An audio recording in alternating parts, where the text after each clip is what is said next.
So let me call to order the select board meeting for Monday, January 27th. This is primarily a budget related meeting, but we will have other agenda items.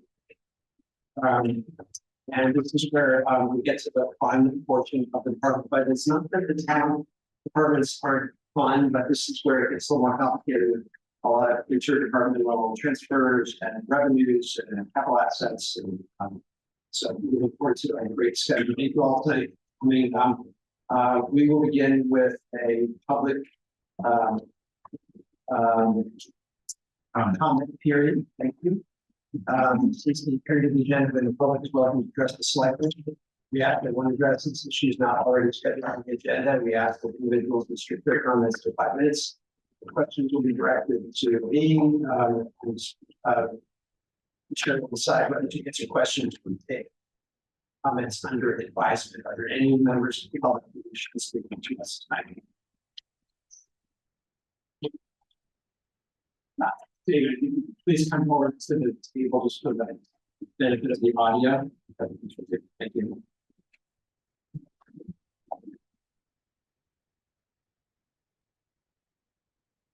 My name is David Vincelette. I live at 93 11th Street. I've lived there for 40 years.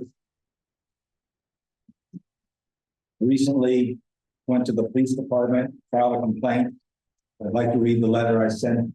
It's gone to the police chief. I'm filing a complaint about the illegal incarceration of me, my family, and a group of people I was housing at 91 and 93 11th Street. I've been asking the Hanover Police Department to investigate the illegal polluting of Nick Brook with asphalt waste and coal tar dumping by Hanover Public Works and Dartmouth College. The police department refused to investigate and told me to call the Department of Environmental Services. I did contact them and they eventually investigated and shut down the dumping after asphalt waste was found in Nick Brook upstream from my properties. After my complaints, Hanover decided to put a fence around my property at 91, 93, and 95 11th Street in Hanover. The fence would completely barricaded the driveway which has served my home for many decades. I lived at 93 11th Street for over 40 years. My home and driveway were there many decades earlier. Robert Houseman of the Housing Zoning Department oversaw the installation of the fence. He had a map to guide with that showed the location of my driveway. He chose to block my historic driveway and left open a path into 95 11th Street that does not serve my home. His action was deliberate and malicious. I am a disabled veteran with 25 years of service.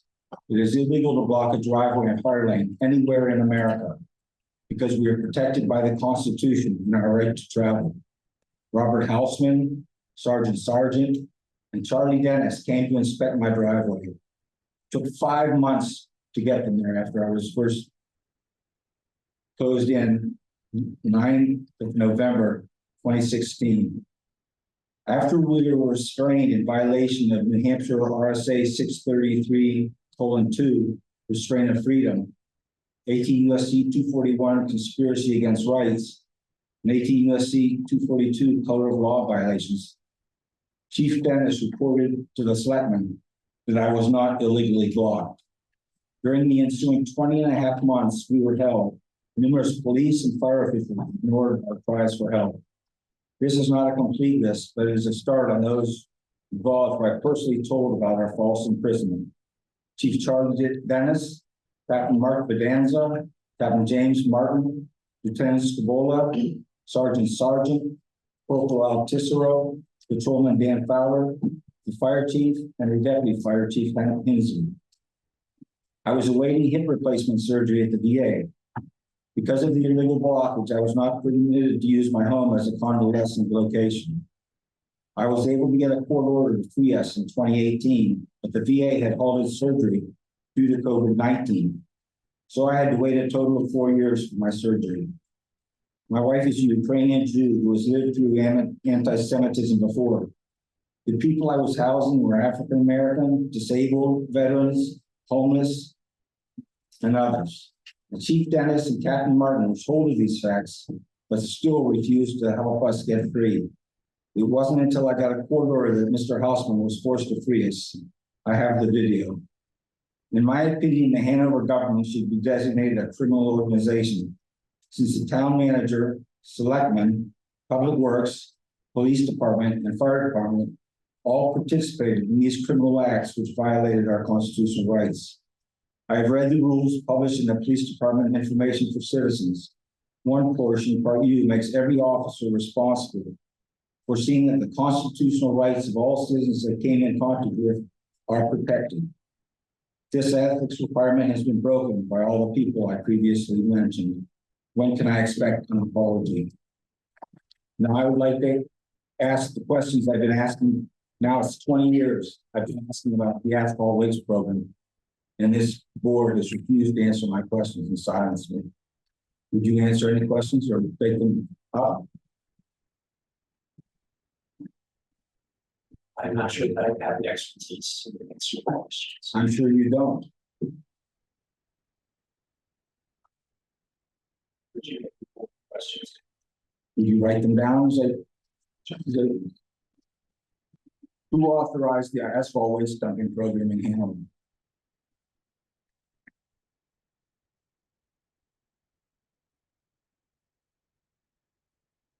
Who participated in it as donating their asphalt waste to be dumped? That's all for now.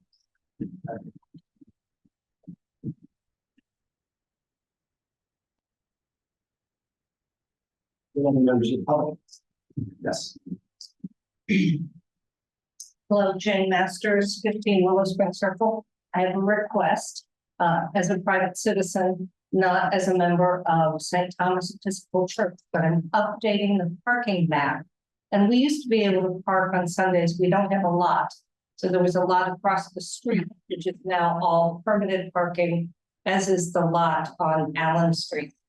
They're almost always completely open on Sunday mornings. And I would like whoever's in charge, Sergeant, forgetting his name. So he's been very helpful giving me information, but I think it's beyond his decision-making power to say, sure, go ahead and park there Sunday morning. But I'd like to update the map and make it accurate. So if you would take that under advisement, I would appreciate it. What map you?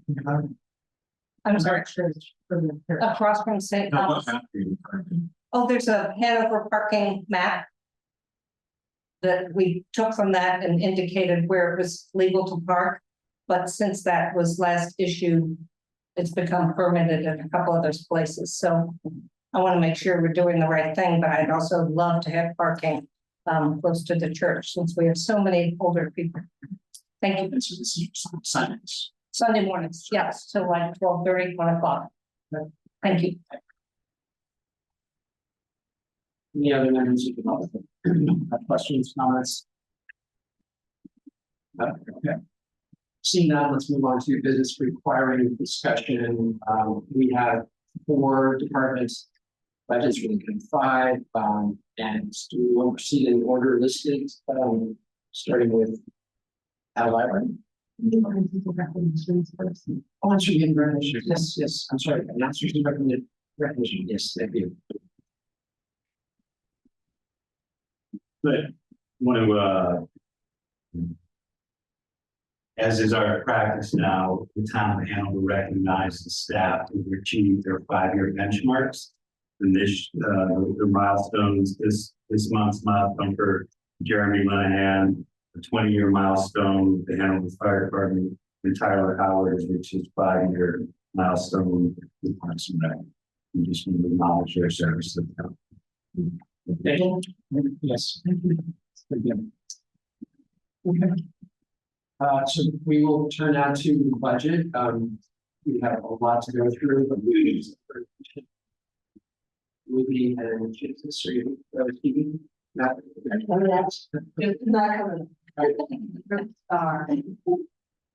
Thank you. This might get complicated.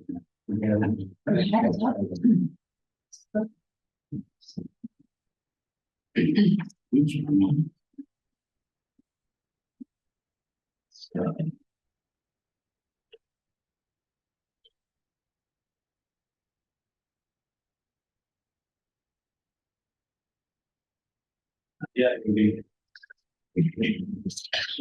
I'm ready. At this year's previous.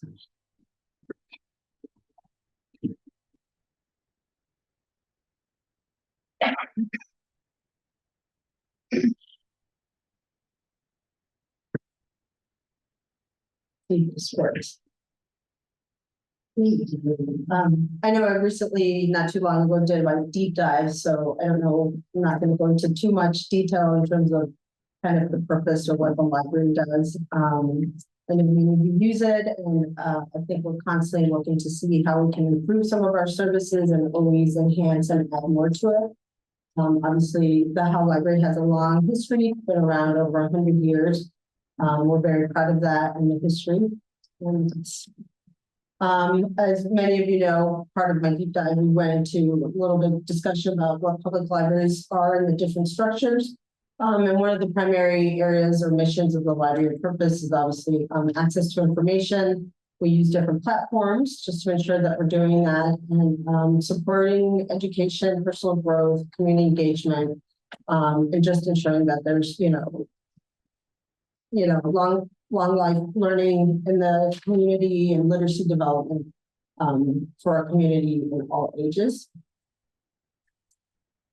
This past year, we went through an annual, I think it took about 6 to 12 months to complete our strategic plan in conjunction with the corporation and the Howe Library staff. We did surveys and focus groups and interviews. And these were the 3 top areas that rose to the top based on the feedback from all of those community stakeholders.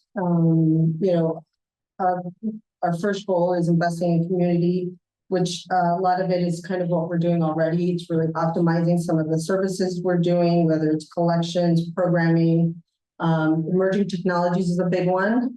We know we have a very high senior population, so every time some new technology changes, staff makes or ensures to try to stay on top of that, which, it's part of our supporting to ensure that people have access to information. So that's a core function of what we do. The second one that came to the top was, investing in library facilities. Refreshing and updating library spaces. Obviously, from when the building was built, the way we use it and the community has changed drastically. So we are seeing some areas that are getting somewhat dated. So that's something that we're starting to look at, how we can better use the spaces for the needs that are happening. As you all know, and use many of our meeting rooms, there's always a high demand for small conference areas for people to meet and gather. We use a lot of the spaces for programming. We're constantly figuring out and being creative how we can use that space, but also balancing obviously the quiet spaces, which people are still looking for, but is probably not as much a traditional public library anymore in the sense that, we're a pretty active community hub here. So it's hard to try to manage quiet spaces in the library. And so not that we've given up on that, but we usually try to tell people to come certain hours of the day where it tends to be a little bit more quiet. But that is a challenge just based on the layout and how the building is set up. And then the third, which is more probably staffing wise in terms of more professional development, staffing support, how we communicate, trainings, making sure that people are getting the support they need to be able to meet the needs of the community and support them. So that's something that came to the top. And I think we've been doing a pretty good job of that, but I think articulating and formalizing it in our plan is helpful. And it's something that we're constantly looking at to make sure people have the skill sets that they need. This is our org chart. You can see all of the light colored ones are all our part-time staff, and then the dark colored blocks are full-time, although I just realized I didn't highlight the teen librarian. That's also a full-time position. And this is a current structure we have. We have various departments. We have the collection development or tech services department. We have our youth services department, adult services, which includes our reference and our circulation. And these are the different staff. Here's kind of the breakdown. And I think for this upcoming proposal for budget. Here are some of the staffing changes that have occurred in this current year. We've had 3 retirements, so we're hoping to be able to look and restructure some of them. One of them has already happened, which was a retirement, and we had to replace that position, but that one is a position that's been downgraded, as you will see in that, in the staffing changes. And then there's some proposed changes in the impact, for the budget. And I think, Ellen, that was primarily the position that we downgraded, their health plan changed. Yeah, so. And here's the budget from 2025 to our current one. You'll see there's only a variance of 4%, and that includes the 3% COLA, I believe. And then the 1% is just, I think, the minor changes. As you can see, our primary cost driver is personnel, so the rest are somewhat new. And this year is a low year. We didn't have a lot of computer replacements. We have some, but they're very minimal compared to last year. And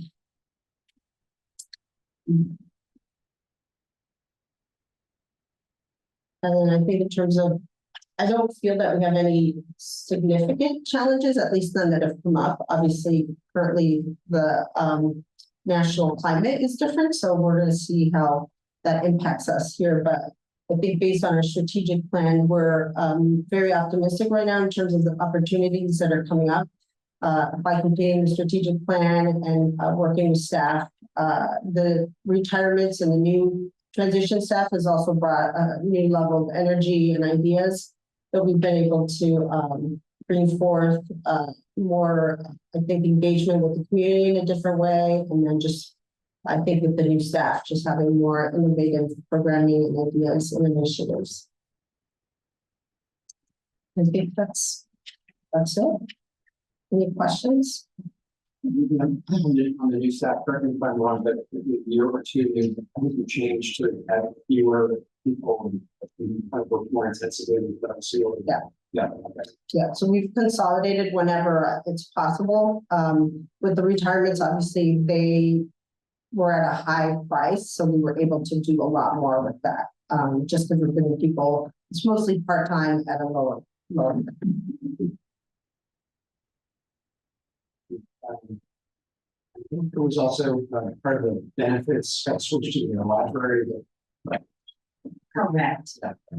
So we corrected the allocation of the at-home returns benefits. Right, so that was part of the budget change.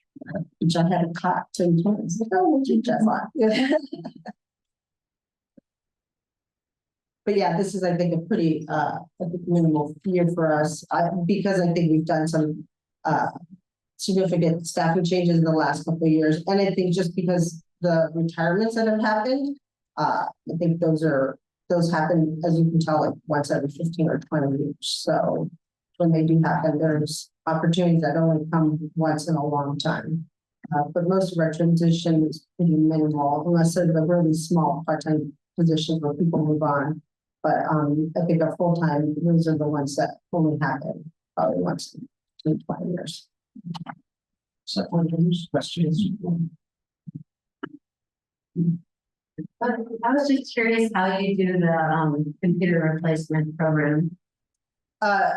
Corey does that with IT, so he has a schedule for all the public access computers and staff. So last year was a big year because I believe it's every 4 to 5 years. So yeah, there's always a ticket shop for us when we're like that, but it's every 4 years.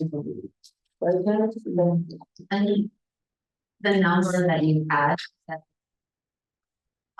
study in the need or we've actually decreased what we're finding, particularly in this community. People tend to have more of their own devices, and so those are things that we've had to change in the building, just creating more spaces where people can actually plug in and use their devices. We used to have a lot more public computers, but we noticed a lot of those weren't getting used as much. So we've kind of consolidated. But with new staff in the children's area, that area is probably going to change a little bit. But I think most most people here will have their own devices, but in the children's area, we do have like Chromebooks or things that kids, if they need them for homework or something, will have accessible. And we also, in the adult section, if someone doesn't have a device and all the computers are using, we have a couple of extra laptops with Chromebooks that's accessible for them to use. And then on Thursdays, we do like our tech drop-in, so if anyone comes in and is struggling with their own device, we usually help them out. So. But yeah, for this community here, it seems it's going the other direction. But most of our computers are pretty, it's rare that we have someone that is not getting access to a computer. And we made a question, maybe it's a question on the substitute salary. It's didn't drop, so we don't do that anymore. Oh, no. It's been consolidated into our part-time just to make it more. Yeah, It's the same staff. yeah. So I think, Hard to track. My previous part-time wage versus substitute, that's just big money. so it's cleaner for county wise to consolidate in there, so. Sure. Unless there are any other questions, thank you so much. We're so fortunate to have this institution. So thank you. Thank you. You were key there.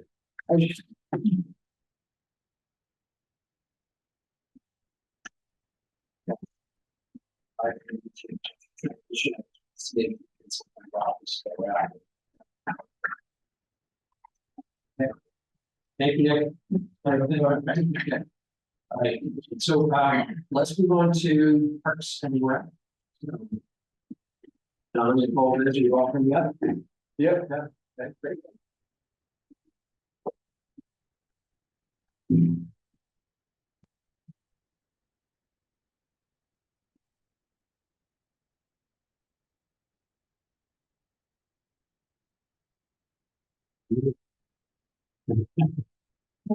You're all crazy. No problems. Oh, All right. Good evening. Thanks for having us. You. I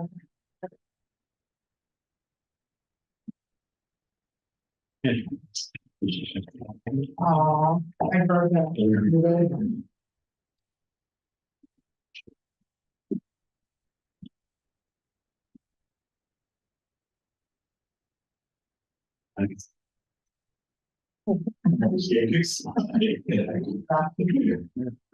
Right.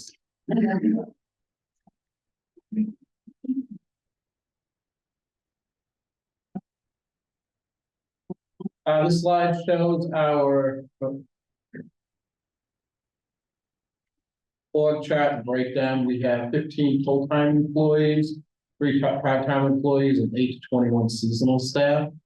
Within that, we have the 5 divisions of Parks and Rec. This year is the first year that we're presenting with community services as part of our budget. They got moved in this year, so we now have the community nurses and the welfare advocate. Thanks. So our goals for the upcoming year include filling all of our vacancies since the pandemic began. So for that entire amount of time, we have been fully staffed for 2 weeks. So we are hoping we can do better moving forward in terms of our full-time and our part-time staff. This will relieve a lot of pressure that our current full-time staff is feeling. Obviously, we're doing extra work. And then relieving that pressure will allow for more creativity and program expansion. Then with last year receiving more professional development money, we're able to take more advantage of that. So we developed a policy for staff to apply for that money, guidelines saying what expenses qualify, what don't. So there's a better understanding of how staff can do that. That was just finalized. It'll be presented next week. We're also going to start encouraging staff to find these opportunities to help them find opportunities and really just work on changing the culture at HPR around professional development, because it hasn't been an opportunity that we've had in the past. So as a management team, that's what we're looking to do.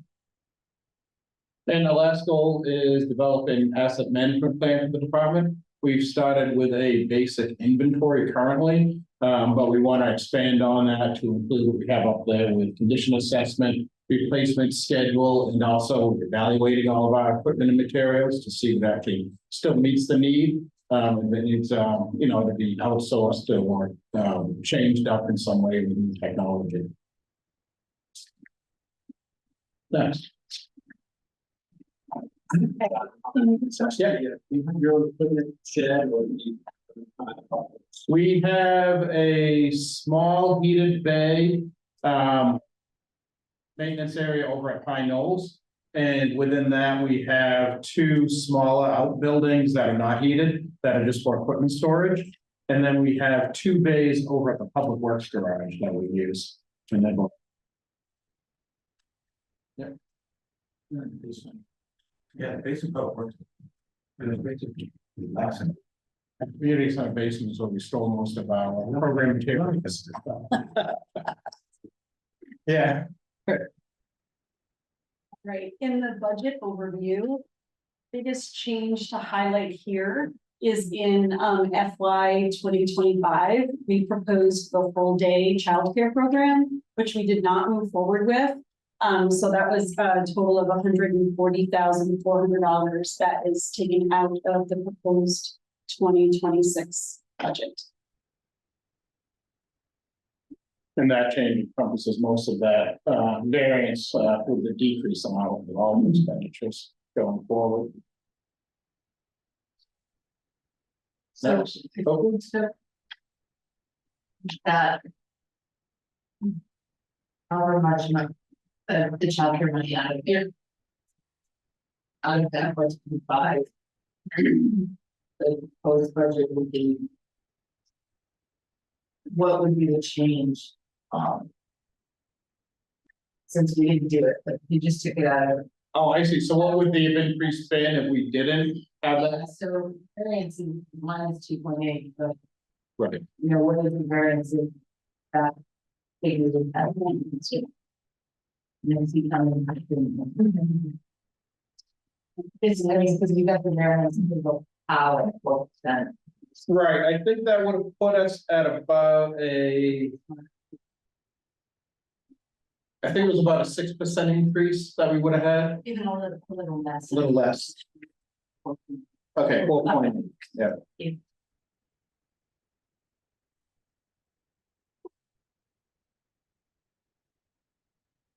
Next slide. Next.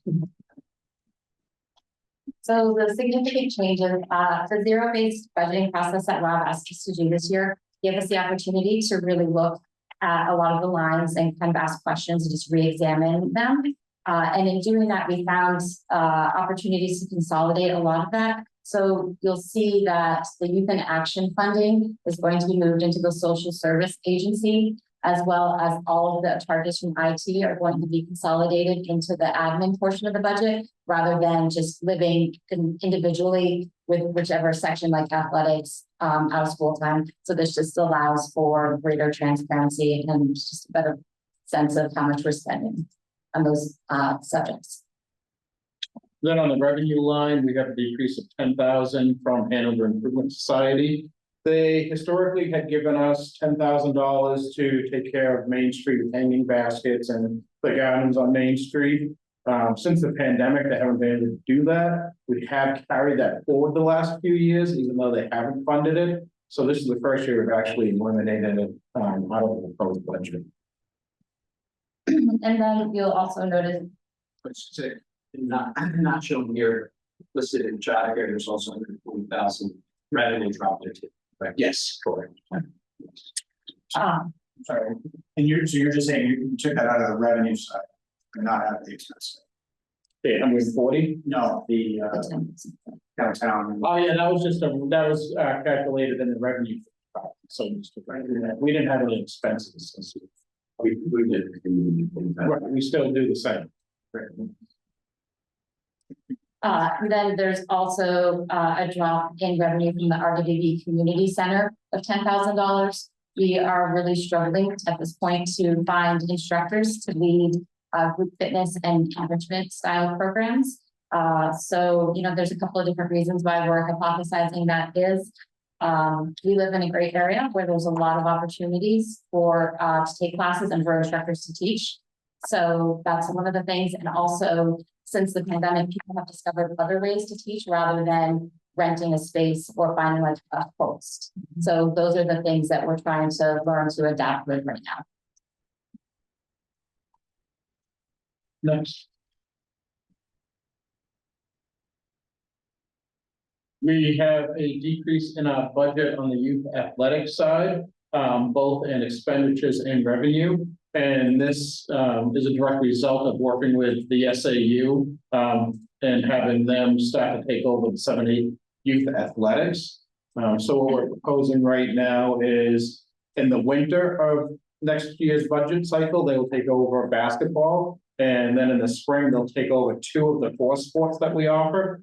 And that'll be the transition plan. And then in FY27, the plan is for them to take over all 7-8 youth athletics. We didn't move forward with fall sports because we wanted to give them an opportunity to get that person in place, get them up and running, and, you know, work with Justin on, you know, exactly how we run all of our athletics. And then, yeah, go from there. How are you? Yeah. How are you guys doing that? I think it's a good move. Where I know it's something we've talked about for years. Talked with Jay, the superintendent, about it for years, and it's actually exciting to actually see it happen this year. It just seems, the time seems right. You know, everybody on the school side, on the school board is for it. So I think just getting everybody on board has been nice to see. Yeah, and philosophically, running middle school sports through a Parks and Rec department is a challenge because they don't align. There's a lot of things that the competition, right, the other teams that our teams are playing are getting that our teams aren't, right? They're getting, you know, our teams are limited to practicing 3 times a week, while the others are practicing, you know, 5 to 6 times. They have transportation, and they have coaches that are paid at a much higher stipend. So these are challenges that parents notice, and they've asked. We've been hearing about this request for this change for a while. And can I just point out for the benefit of those perhaps who are listening, who are also voting for school budgets, that the Dresden schools are putting forward a $200,000 warrant article, separate warrant article specifically to fund middle school sports. If you look there, you'll see about maybe $20,000 on expense reductions. You might say, well, gosh, why are these numbers so different? And I think, John, you've been involved in the transition discussions and some differences. And Rob actually came from the Hanover Finance Committee, looked at this issue, and we're excited about it. Well, great, thanks for coming. So I think, but I just want to make the point that you guys can amplify or correct. But I think these programs are substantially quite different. So, you know, $20,000 in savings. It's not as though there was a middle school director. You know, they're talking about a relatively high level hire. Do you want to expand? Yeah, so what the school's looking at is hiring a co-curricular director. So do more than just the athletics. It'll be all the after school activities, whether it's theater or Lego, robotics, all that stuff that they have piecemealed out between different people. They'll have that consolidated into one individual. And does that $200,000 that covers sort of transportation or? Yes, that covers their transportation. It covers them getting, you know, there's an initial upfront cost for them to have to buy uniforms. So that's a, you know, not an every year thing. Yeah. And I do also just want to say that this gives us an opportunity to expand some of our adult programming and our preschool, right? Because we're not making any staffing level changes, so Justin will have more time to add additional programming. We never had a dedicated person just for schools. Correct. Correct. Yeah. Yeah. He was running pre-K through 8th grade. And adult. And How does it work with 6th grade? So what we've all agreed upon, and this is the model that most communities in the area are using too, we'll still continue to do all the athletics up until 6th grade. So the school will only take over 7th and 8th grade. Because if you go to any other town in the area, the rec departments are running the 5th and 6th grade athletics. Thank you. Yep. Okay, in the last 2 lines here, we mentioned in the budget overview that we're not moving forward with the school year full day childcare program. And so there's a negative $154,600. That includes that $140,400 that I spoke of earlier, and $14,200 from our half-day program that we are not running as well. We're just only having preschoolers in our summer camp programs. We're not doing any program that age group during the school year at all right now. And then the remaining decrease of $3,400 was a result of our zero-based budgeting. When we put our numbers together, there was a difference of that amount. And then the last line are those two positions that we didn't move forward with that were going to be associated with the child care programming.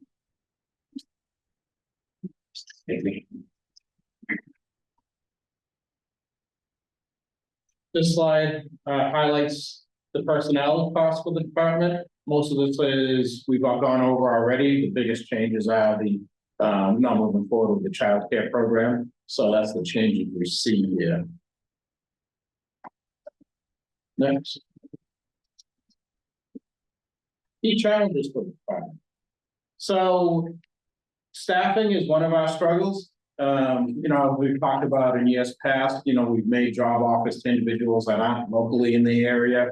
They've accepted, looked for housing and realized what the housing situation is in this area and turned down the position. And then when I was thinking about that, I also realized, a lot of our staff right now still live with their parents.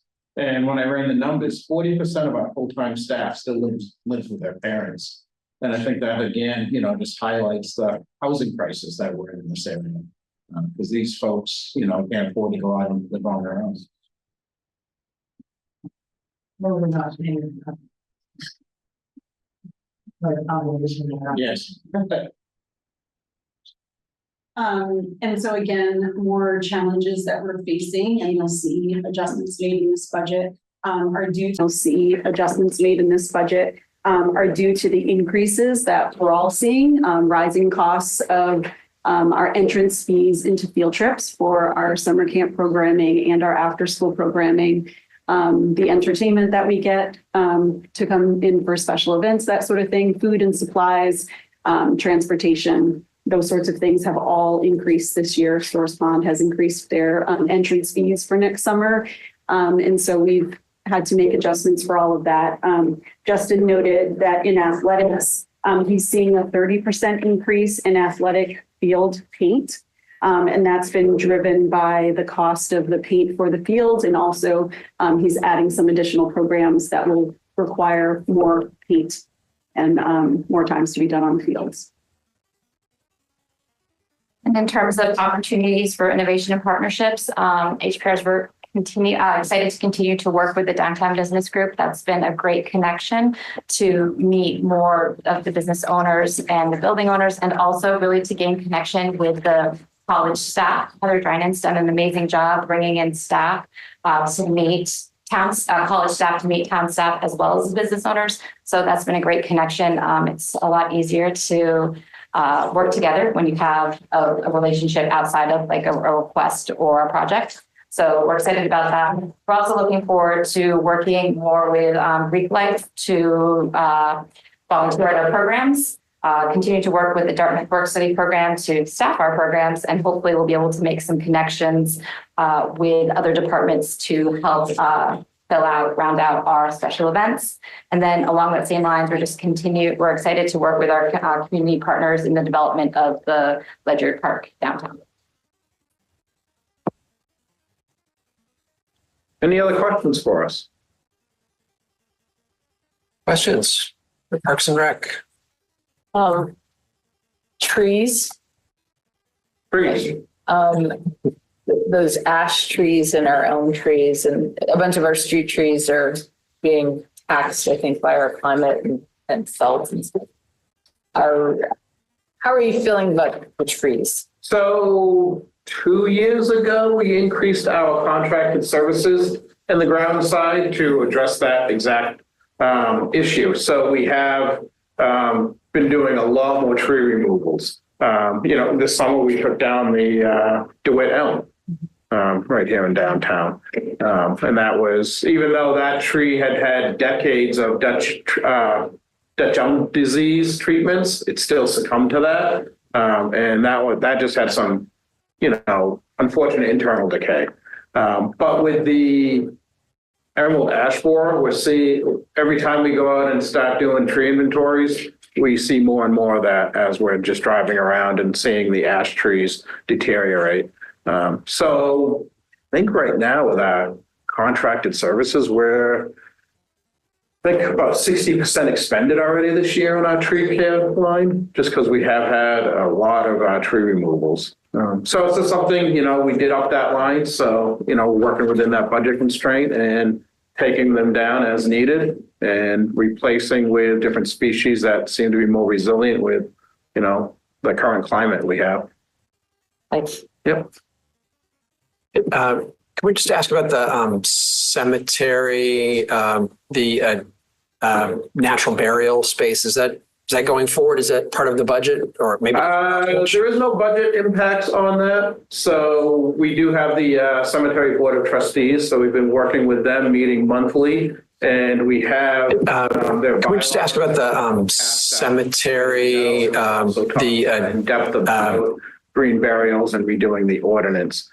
Some of the trustees weren't overly familiar with green burials, so, it took a lot of meetings to kind of just start from scratch and get them on board and up to date on what that means and what the difference between a natural burial and a traditional burial is. But we're all on the same page now, so, we're hoping that, this spring, summer, we'll be ready to go with opening Block 8 up to natural burials. We did survey Block 8 last summer. With all the plot lines and everything. So it's all laid out, ready to go. We just have to get the ordinance updated and go forward from there. Okay. Thank you. Yep. Any other questions for our Parks and Rec team? No, thank you very much. Thank you. John. That was good. Thank Thank you. Yep. And I love that we can talk about a tree, a specific tree. That's just awesome. I like the Desuit tree. I mean, it's very sad. It's very sad. That was quite a treat. Yes, Rob. Yes. Nick. Would it make sense if you join the Zoom meeting? I am in the Zoom, but is there a link I can send you?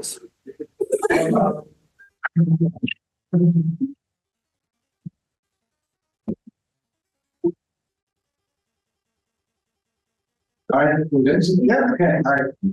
You can go to the next slide. Apologies for the technical issue. We are back up and running and so fire, Mike. Thank you. So the first slide is kind of like Ruby said, this is kind of went into our deep dive, and it kind of describes the fire department. We're kind of an all hazards, fire, EMS, rescue, hazmat. And then on the bottom it lists some of the different major components of what we do for fire protection. We have an ALS transporting ambulance. We do community risk reduction, hazardous material mitigation, technical rescue, and inspections, including gas, oil, fire safety, and fire safety. This is our organizational chart. So the chief, deputy chief, and then all the 4 lines to the left are our 4 different crews. We have 4 shifts of 5.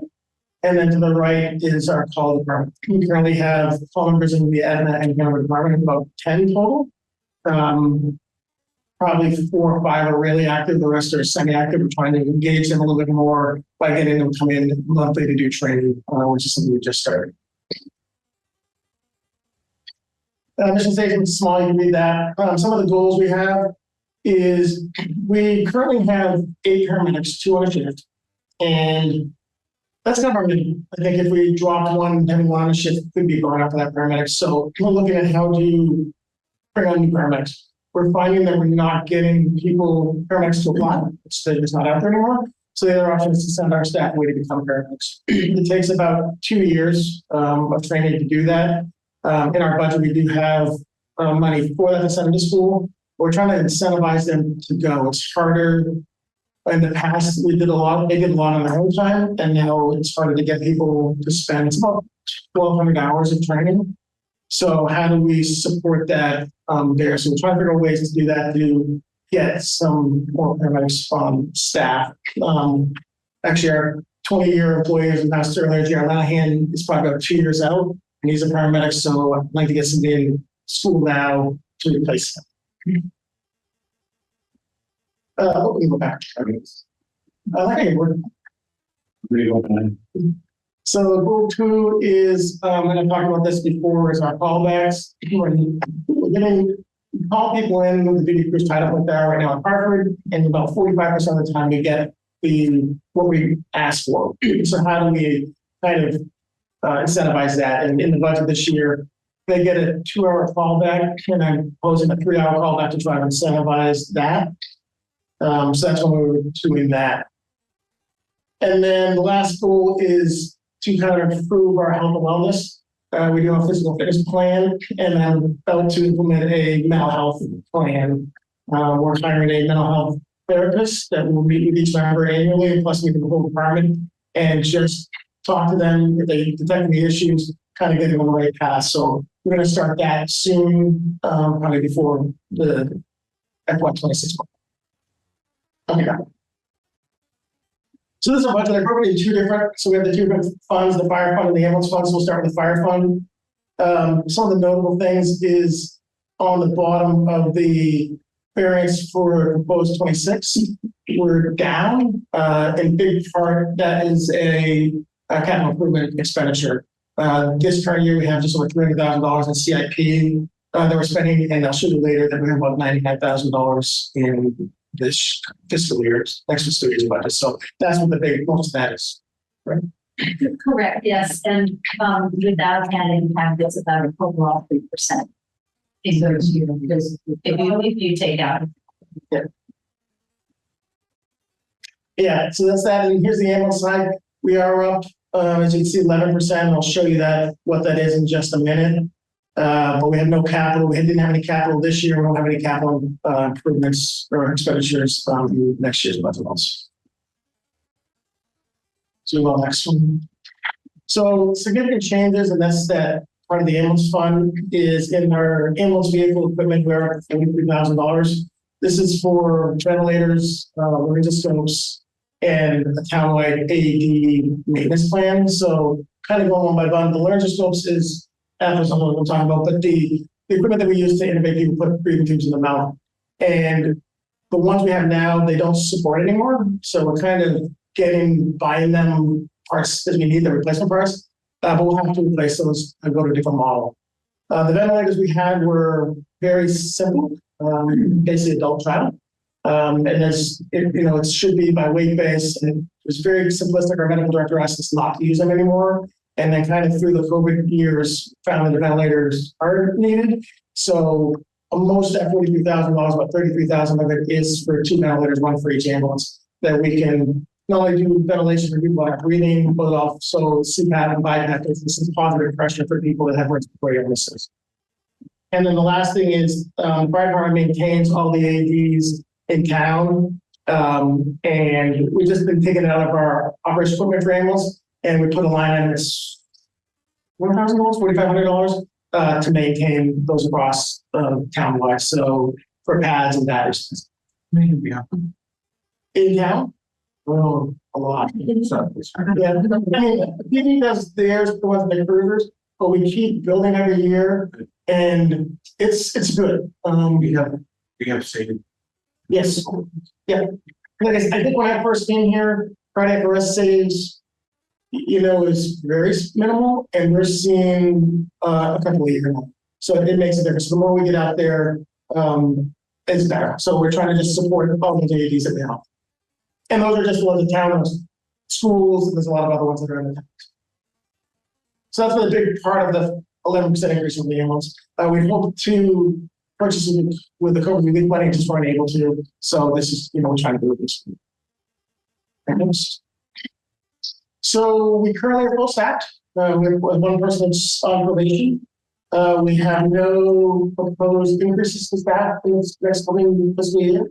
Although college officers will look at either down the road, either a fire inspector, or if we can't continue to do, I'm going to try a few things as far as encourage people to come back for callbacks. But again, when I get that tipping point for call volume, at what point do we look at 6 on shift? We're not there yet. It's just something I'm kind of looking at now, and it kind of goes along with callbacks. You say probation, it's a new. No, We're not in probationary period, so thank you.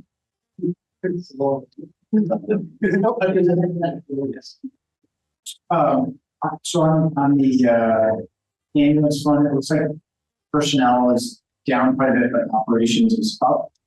Is that just? So I'm just gonna say that I think that, those numbers may not be accurate or reflecting. And unfortunately, I was out of town unexpectedly late last week, or partnered with my, really the personnel costs to the ambulance fund are the interfund charge because all of the personnel really are held in the fire fund. And so, last year, those charges from the fire department were, $814,000. This year they are the $848,000, and that represents a 4% increase. So when you call out, it's ambulance response, that just kind of automatic charge there. That have time people. As far as our personnel, it's just that we allocate about 25% of our staff to the ambulance fund. Just not per call.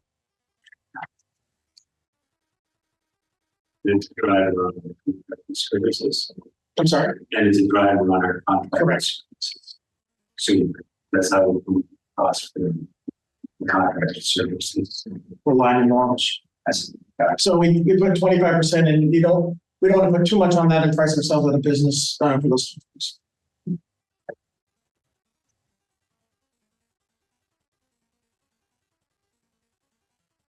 So our capital improvement this year, like I said, is $99,000. We have an overhead door at Aetna, and then replace one vehicle at the Hanover station. And that's it for this year. So that was a big drop in our expenditures in the fire side.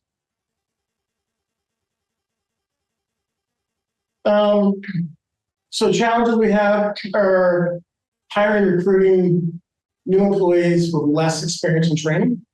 So we can do it, we can send them to school, but they just can't onboard them as quick. And it has an impact on our budget, our overtime budget. So how do we do that? We really have no staff shortages. But like I said, we may be looking 2 or 10 years down the road, when is that tipping point to go to 6 on a shift? And is there a need for a fire inspector? I didn't drag my feet on that because the rental housing inspector, I think, can play a role in maybe take care of some of our needs. So wait to see how that plays out. And then opportunities, we're always looking to join with other departments. Currently working with Captain Barton and the PD with this mental health thing to try to combine efforts there. Part of that program is we have a peer support group. So hoping both departments can get together and make that and kind of support ourselves. So we're always looking to join other departments and how we can help. That's it. Thank you. We have some questions along the way, but support members, do you have any questions? So I have the private hydrant limits. What is that? You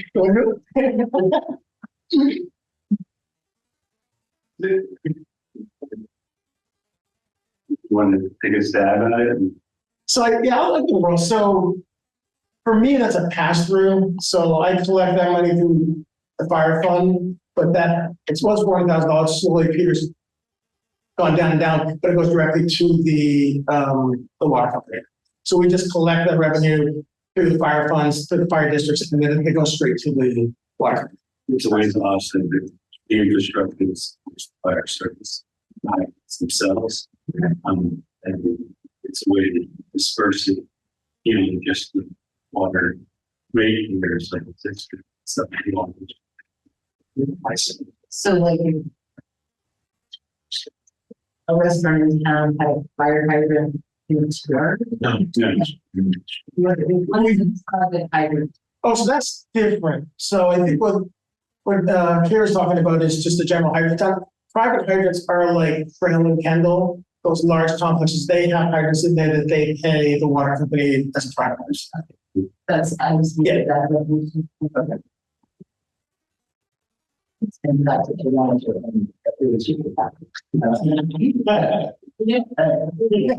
And I see there is payment in lieu of tax. What is that? Reservoir three, and negotiating come off of tax building. We're negotiating in the road taxes because it was argued by some of those in the area. They aren't served by the water districts, so their tax rate would be impacted by the tax exempt status of Reservoir three. And so the town pays a payment of taxes. To the cost of that. Right, thank you. So, I was just gonna, for me, we talked about this, and houses would be on our to-do list in 2026. Dive into this fire district stuff. And because We've begun that discussion, and there is some creative thinking implemented in the there's some, in the reality is we need to figure out how to deal with our capital improvements, our capital assets, and one of the next big expenditures to be right now. And the question is how do we address that? So we started a conversation fairly recently. yeah, it's hard, serve everyone in town, not just fire district. Kind of. It's so big, we don't take it like way on that. No, it's just the fair roads wants to support it.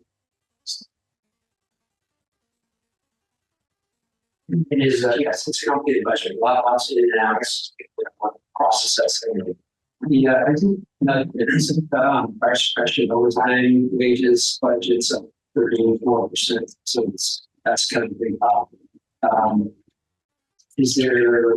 That's, well, what, correct me if I'm wrong, we combined two overtime line items into one. So we had fire suppression overtime and then we had fire training overtime. We found it wasn't getting taken out of the right line items, so we just combined them and I'll just track the expenditures on us. So there's another, you look down at an offset. Yeah, if you look down in training, there should be a training overtime it's back to zero. Yes, that's it. Okay, yes. And this was again revealed through our process that we discovered that it's virtually impossible to figure out how you track the overtime. Then it's easier to consolidate like they're tracking internally what should be finance.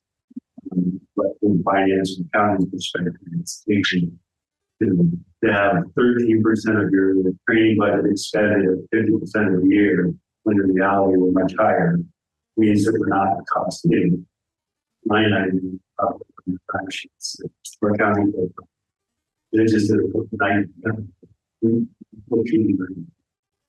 And I track every hour of overtime and where it's being spent, so I can keep track. Thank you. Do you want to move on to games? That was it. But if you have any questions, buddy, what's it?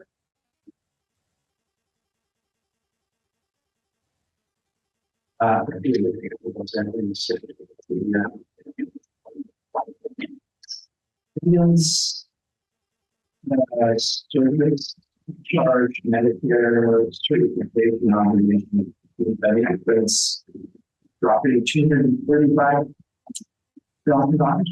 Yeah, and that's a negative number. So it's one of the negative expenses. Right, because it's an offset to, that really comes through our medical billing company. So it's the way the numbers come through is that it's based on our fees and the charges, but then we have offsets based on what Medicare, Medicaid, what they disallow.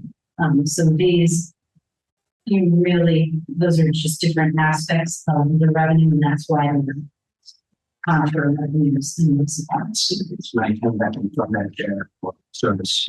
Correct. When they actually occur, you can see spread over the 3 accounts, but we have it as one budget. We have a per capita from Jim on what does that represent? So this is the town, Hanover per capita.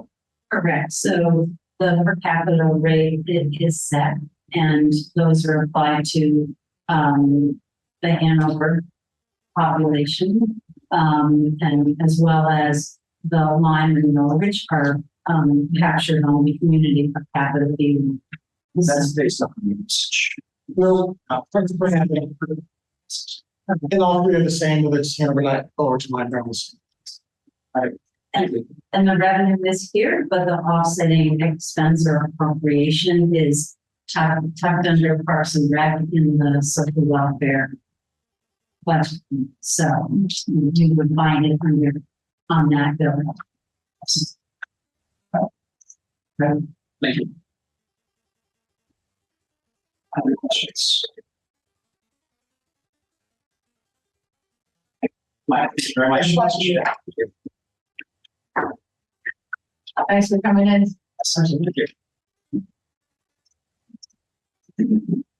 Police. No.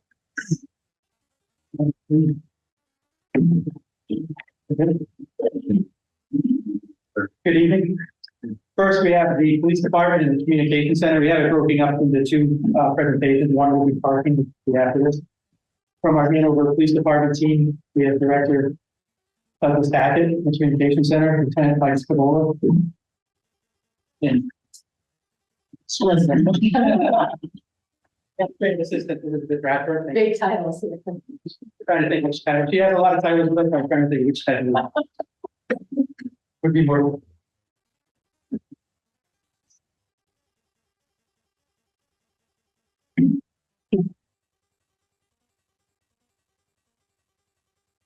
All right. From our deep dive, we went into some of our mission statements and stuff. As far as the overview, the Hanover.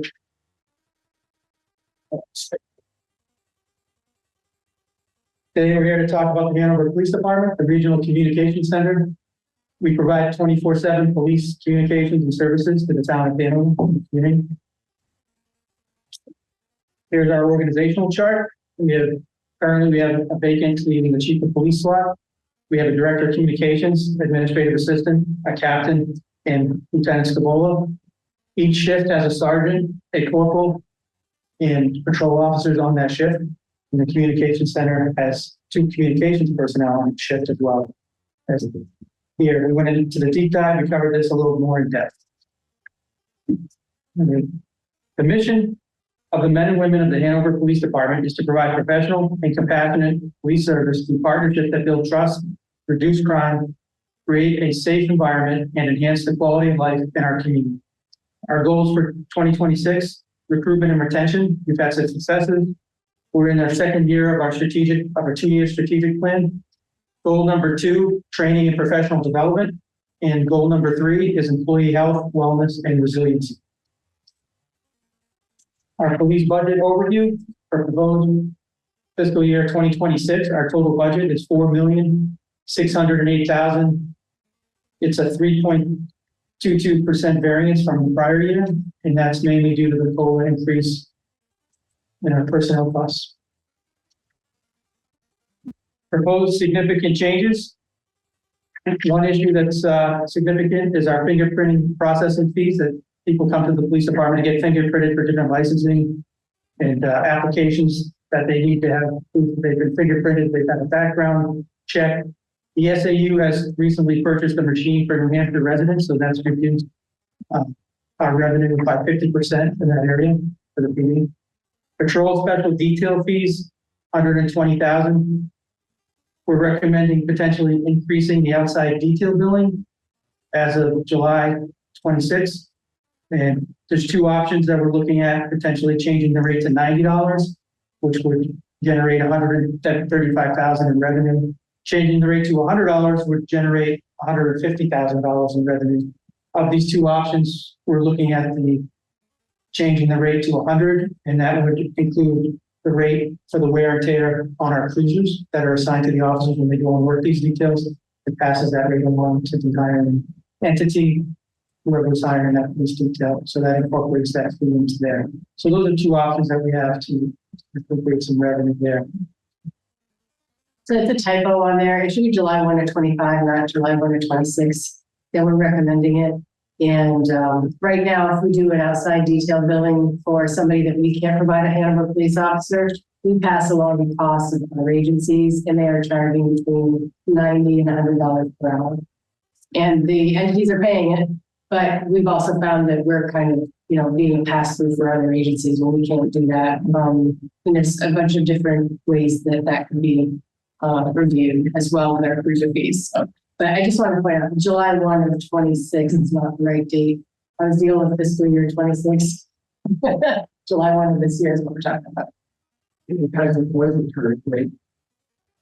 What's that? The current rate is $80 an hour. Yeah.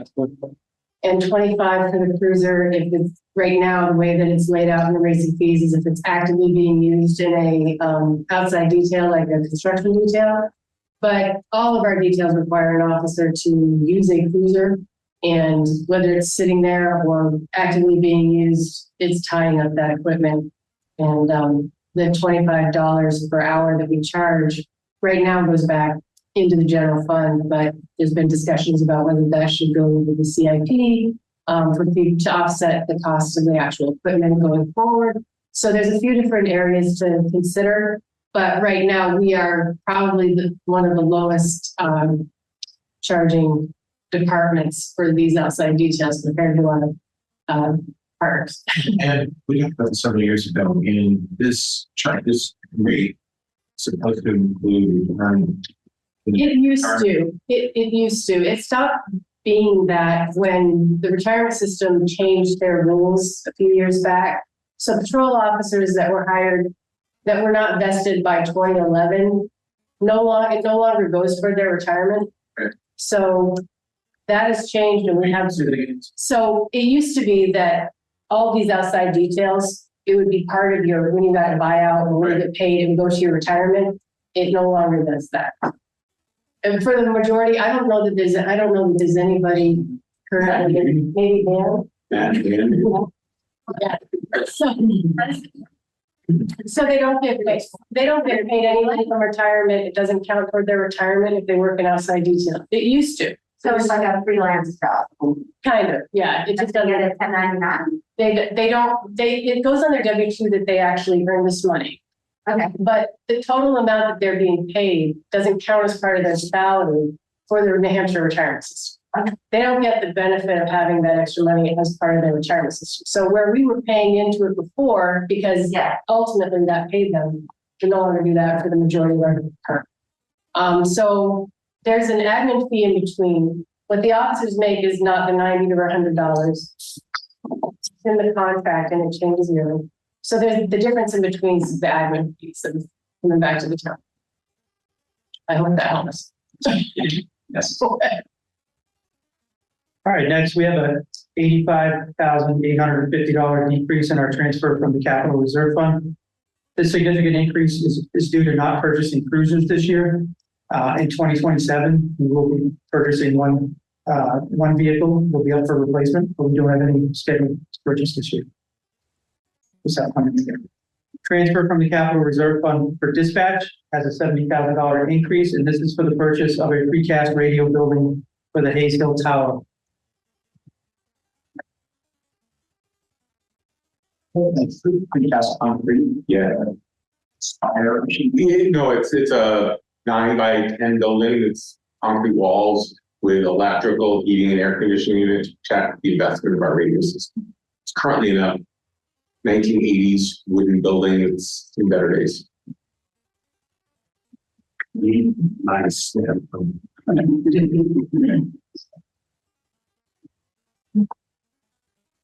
All right, next line item, we have police admin full-time salaries, an increase of $109,892. That's the change of one FTE position from patrol to admin. That's a lieutenant. Anticipated chief salary difference and forward increases. So that's that line item. The next line item has to do with the police admin UBPA. That's the Upper Valley Prosecutorial Association. It's an increase of $8,475.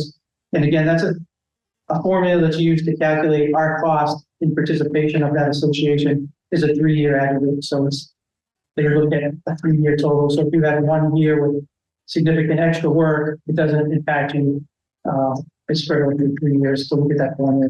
And our formula coming up is going to be 8,475 for next fiscal year. Police admin uniforms and clothing, an increase of $2,000. This increase is due to uniform costs and the transfer of one full-time equivalent position over to the admin, that's lieutenant position that we recently acquired. Next line item, police admin, machinery and equipment, that's down $8,500. And that's due to fewer anticipated access control locks. Those are the cipher locks that we have that provide security at each headquarters.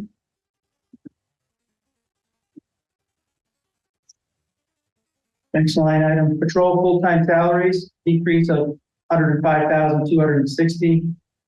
And that's basically an increase in the COLA, transfer of one full-time equivalent to admin. That's accounting for that. Patrol professional development is going to be up 4,250. And that's basically based on the state PSTC's required annual training increase of 24 hours per officer. So we added $200 per officer to the formula that we use to require that training for each sworn officer so that they can recertify at the end of the year. Next line item, patrol uniforms and clothing, it's up $3,000. And this is an increase due to uniform costs and anticipated new hires. We currently have 3 new hires in our pipeline, 1 certified and 2 that are potentially going to be scheduled to go to the May Academy. Next line item, dispatch full-time salaries, it's up $33,089, and that's based on the increase of the 3.2% COLA. Additional explanations and wish list. Transfers to the capital reserve, we have 16,000 from patrol and 7,800 from communications. This increase is due to updating the capital reserve funds with more accurate cost increases post-pandemic.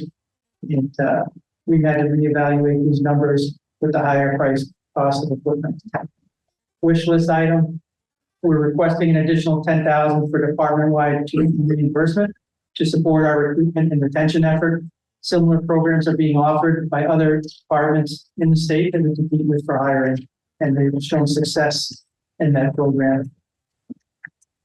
They were putting up with that 10,000 was not.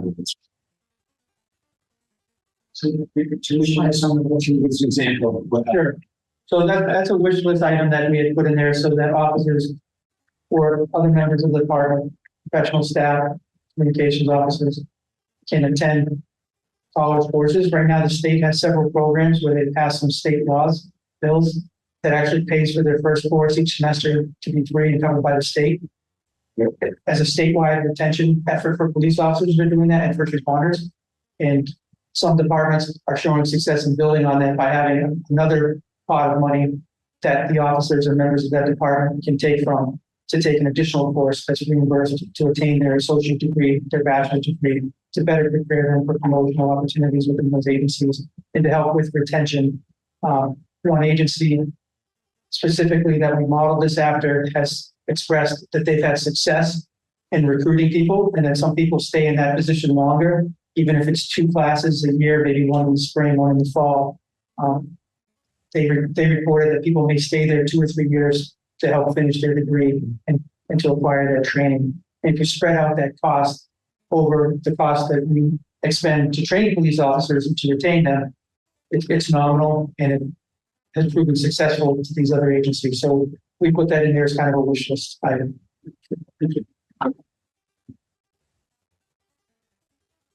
Personnel costs, administratively, we have 4 FTEs in the police department. 1 vacancy right now is the chief. We have 2 admin professional staff members. Patrol, we have 17 full-time equivalents, and communications, we have 10 full-time equivalents. Currently, we have 3 patrol officers in the pipeline that would make us fully staffed in that category once they're on and they're trained. We currently have 2 vacancies in communications, and 1 is currently in the process, and we have another process tomorrow with a potential second applicant. I believe that's it. That's all the applications we have. So again, we're screening a new applicant tomorrow, but we do have 1 in the pipeline with communications. We have no proposed staffing changes, additions, reductions, or realignment during this fiscal year. Capital expenses. Proposed capital needs are $257,300 for the purchase of a dispatch radio, precast building, and police safety equipment. The cost $70,000 for the radio building and $16,500 for the police safety equipment. And transfers to the reserves are estimated to be $170,800 to the CIP.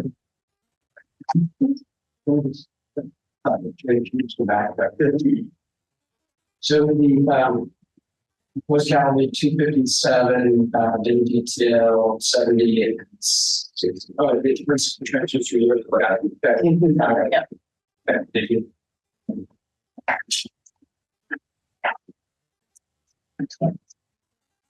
All right, challenges and opportunities. Again, we have a challenge that we spoke to in our deep dive: recruitment and retention, our increased training requirements of 24 hours for a sworn officer and technology. Opportunities, our community outreach, hosting some regional trainings where we have a grant funded training that I'm negotiating for right now, so that hopefully we can have them come. We can host it regionally, but it would be free to our agency. So that's one way we're looking at meeting this new demand. Collaborative partnerships and CALIA accreditation, community outreach, and we want to continue to build trust and transparency with the community. So those are our opportunities and our challenges. Any questions? Thank you, Jim. Question to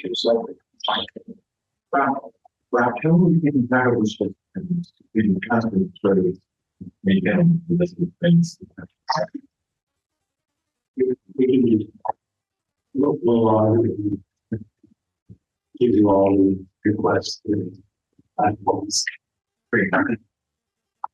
there any opportunity for cross training between fire and police that can help me some of the demands that Mike is looking for in terms of having multiple calls at the same time and using? In areas of EMS, we cross-train a little bit. We co-teach CPR, AED courses, and we share those equipment. We just sent some AEDs, as the chief mentioned, over him that were surplus for him to refurbish and send over to the highway department to the DPW. We'll put him on the parking garage. So we do a lot in the realm of EMS. Joint leadership training, And then we have a big event coming up in July with the college and fire for active shooter. So we do. As far as like staffing and ambulance, it's the training's totally different requirements. I have seen that model that you're speaking to, like a public safety officer, which is joint combining a little more at airports and different venues like that. But I think currently that's the status that we have. Yeah, it just seems like you mentioned a while ago, fire department is moving not away from fires, but you're fighting less fires, just there's moving more, rescue and medical and all that kind of stuff. And I was just imagining, police officers becoming EMT or something like that, all need some of those needs. Maybe it's difficult to get the training just to maintain their police certifications. You're going to take them off the road even more to go maintain their continued EMS license. You'd end up with like constant training. I had a couple of questions that are maybe census related in terms of who's jobs, but I saw the flex plan increase is 23%. I know a big increase in the amount charged by the capital project, 13%, which is on the plan. But it's interesting, personnel issues driving higher stats. Yes, I think it's a combination of first of all, the benefits are being, really built up employee by employee this year, really taking a lot of care and taking more time than we had last year. I do think that between these presentations and when we consolidate the budget, I'll be taking, a careful look at that. The numbers that are calculating out at times compared to, the use 50% for the year looked a little heavy. So I think it's conservative the way it's done, but that is based on, the assumptions of the employees. Now, we do have some openings, and so those openings were being assumed to be filled by single individuals, some by two-person. And so those assumptions can change, but I think the numbers are conservative, but I think they're about. And saw the investigator's salary down 30,000, right? We had a change in coverage. So what we did was, in the past, we have budgeted for investigations completely separate. And it used to be a service position. And the officer that's working in that area is under patrol. And so we had a conversation about whether it really needs to be separate at all, just for one person. So we adjusted it to what a patrol officer would be, because truthfully, the open position is a vacant position. And so we just readjusted it, and actually it's closer to what it should be. Thank you. Questions? Are there enough fingerprints at SAU-70 and the HPD? Yeah, so we, on Tuesdays and Thursdays, we do fingerprinting services. Like all day? No, but there are times when it's really, really crushed by it. It used to be that we handled everything for the SAU. And so every New Hampshire resident that they had working for them would come to our station to get fingerprinted. When they got a machine to actually do it themselves, it decreased our walking traffic a lot. But everything from Marion Cross, we need to do. Because Vermont will not take prints that are from school. So, and then we have the general public. So when you start looking at the revenue, it comes down 50%. Thank you very much. We appreciate all you do. Good luck on the hires. Close. That's great. Good luck. Thank you for. Yes. Yeah, everything's so hard, but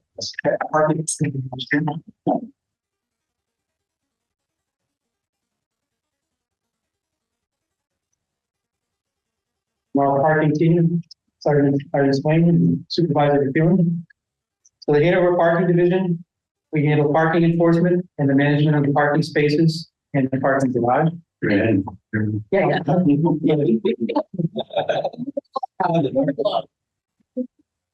You took my direction very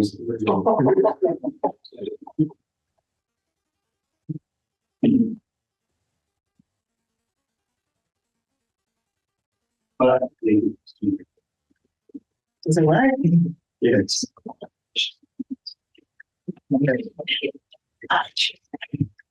Never mind. Department overview. So the parking enforcement, we handle the enforcement in town of the town ordinance, and it's number 6, and we also manage parking spaces in the parking garage. Parking Division of the Hanover Police Department oversees parking in Hanover and enforces the town parking ordinance. We have goals for 26. Goal number 1 is to collaborate with the parking committee and other stakeholders to determine the best practices for parking related functions and system upgrades. Our goal number 2 is to upgrade safety measures in the stairwells and staircases of the parking garage that need a repair. Goal number 3. Goal number 3 is to explore efficiencies within operations and incorporate update best practices. Our proposed budget for 26, total budget is $2,465,000. It's a variance of 6% from last year.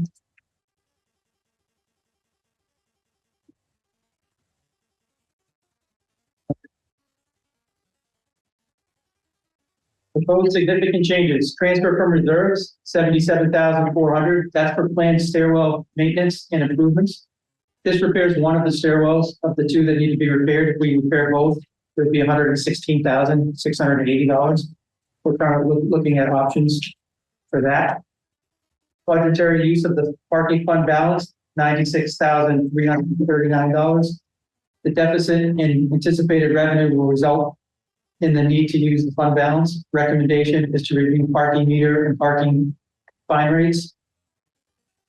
Next line item, temporary parking meter rentals, down $25,000. The revenue is reduced by the $25,000 due to a decrease in construction rentals that are estimated this time period. That's due to some current projects potentially coming to an end. Next line item, electric vehicle charging stations. Currently, there's 2. They're located in the garage. They have 4 ports. They generate $11,200.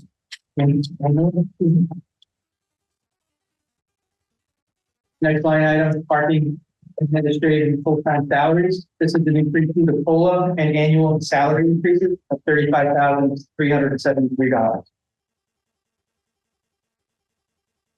Next line item, parking system consulting. This is $25,000, and this is proposed funding to hire a consultant to look at the best practices and support the efforts of the parking committee using accurate data analysis and to ensure that we're currently using the best practices that are the most efficient for the community and for the town. Next line item, pay by phone convenience fees, which are up $115,000 is the line item for this. This is increased by $5,000. Next line item, advanced transit. This line item is $334,056. It's the same bill as last year from advanced transit. Fixed route support is $205,306, and the shuttle service is $128,750. Next line item, parking garage building repair and maintenance is $15,000. And this line item is speaking to a new fire suppression changeover, which would be a new expense for that particular repair and maintenance. First, next one. Yeah. Personnel. Currently in the parking enforcement, we have 4 full-time equivalents. First, I'll start off by saying the parking staff is full at this time. We have the 4 FTEs and 1 part-time. The parking facility has 1 full-time FTE, 1 part-time with benefits, and 2 part-time with no benefits. No proposed staffing changes, additions, reductions, or realignments are scheduled for this fiscal year. Capital expenses. Currently, we're looking at stairwell maintenance. I spoke to a little bit earlier, $77,400 is for one of the stairwells to be repaired. Currently, we have an outstanding quote for both stairwells to be repaired at $116,680, and that plan is currently being reviewed. Some challenges and opportunities. Key challenges that we face are the rising costs of the convenience fees for credit card usage. Ongoing challenge repairs required the parking garage, maximizing the parking garage utilization through the system upgrades. We do see opportunities for cost savings with potential implementation of innovations such as virtual permitting or different best practices that are out there that hopefully we can find to make our system more efficient. Any questions? Jim, should that, questions around part, I have a few, but. Yeah, I have a question about this credit card. We talk about this every year. I know they're going up every year. I know nobody's going to start to pay, but actually, are there other systems out there where the service charge is less expensive? I've been to other communities and I've seen different systems, but I don't think that doesn't mean that they're better. It's different.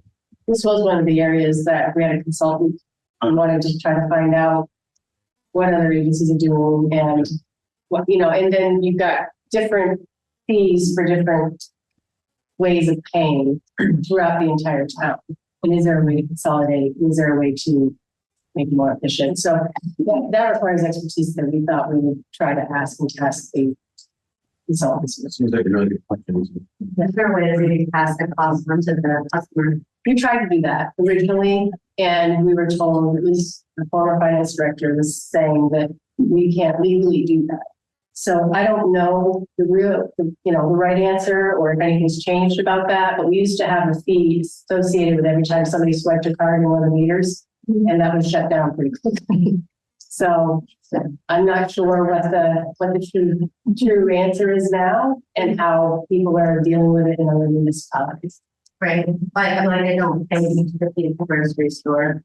But when I donate to not-for-profits, looking at options to cover it. Right, and I think, people probably would. yeah. So it's a complicated thing, but, at 115,000 for the pay-by-phone fees and that they keep going up and, it's hard to predict. And when you're putting together a budget, how many people are going to use it next year? How many fees are we going to pay and how many times? So. The reality of it is with the kiosks, projecting out companies that we talk to, we kind of have dueling purposes for the kiosks. Some people like to use coin, and they don't like to use the credit card. It's the interface with the customer that we keep that option for them. We've been told by some of the companies that the kiosks are kind of getting phased out in the next 10 or so years. And it'll be Apple only or credit card only, which will raise those fees. So I think there's two ways of looking at it. It's the equipment that we use to answer your question. Yes, there are other ways, but there's also, to her point, the consultant is, can we negotiate those fees or find somebody who does that processing at a cheaper rate? Some of the fees are transferred on to the customers with the apps. If you've ever used any of the 3 apps we have, each one has a different rate that goes on to the customer. That's a service charge for the app. We don't get any of that money, and it really doesn't have any with the processing fees. So that's separate. That's separate. So one app, our in-house app, if you will, charges like 25 cents per transaction, where Park Mobile charges 40. That has nothing to do with the town or any revenue that we approve from that. And it's transferred solely on the customer. We really don't have a choice. Oh, what we don't have to do is go around and collect a bunch of coins. Correct. What that offset cost is versus the credit card fees, and I think it's probably cheaper to go around and collect coins, to be honest. But it's a necessary evil, if you will, because we can't get it. I've never gone away. But thank you. And that 5,000 increase was a projected cost increase based on what we've seen in the last couple of years with the credit card process. And the important point here is staying top of it. The service lot permit parking line items, does that include on-street permit parking revenue as well? On street. So that is just the parking lot leases like Banwell, Coldwell, Allen Lot. That does not include the meter street parking. Right. So we have some streets that have permit parking on them. Where would I find that? Like Hubby 11. Like Hubby 11 and The Banwell lot, West Wheelock, Webster. and So Webster's the college. We don't, those are not our. So that the Webster Avenue parking is actually a transfer in spaces from those being permitted to the college with our enforcement to the Thompson Center employee permit parking spaces. It's kind of small. So they get the revenue from enforcing the Thompson Center permits that we issue, and we get the revenue from enforcing the Dartmouth permit enforcement, which the college issues. And they're like the same number of spots or just like I don't know. I'm not sure. I don't think it's the same.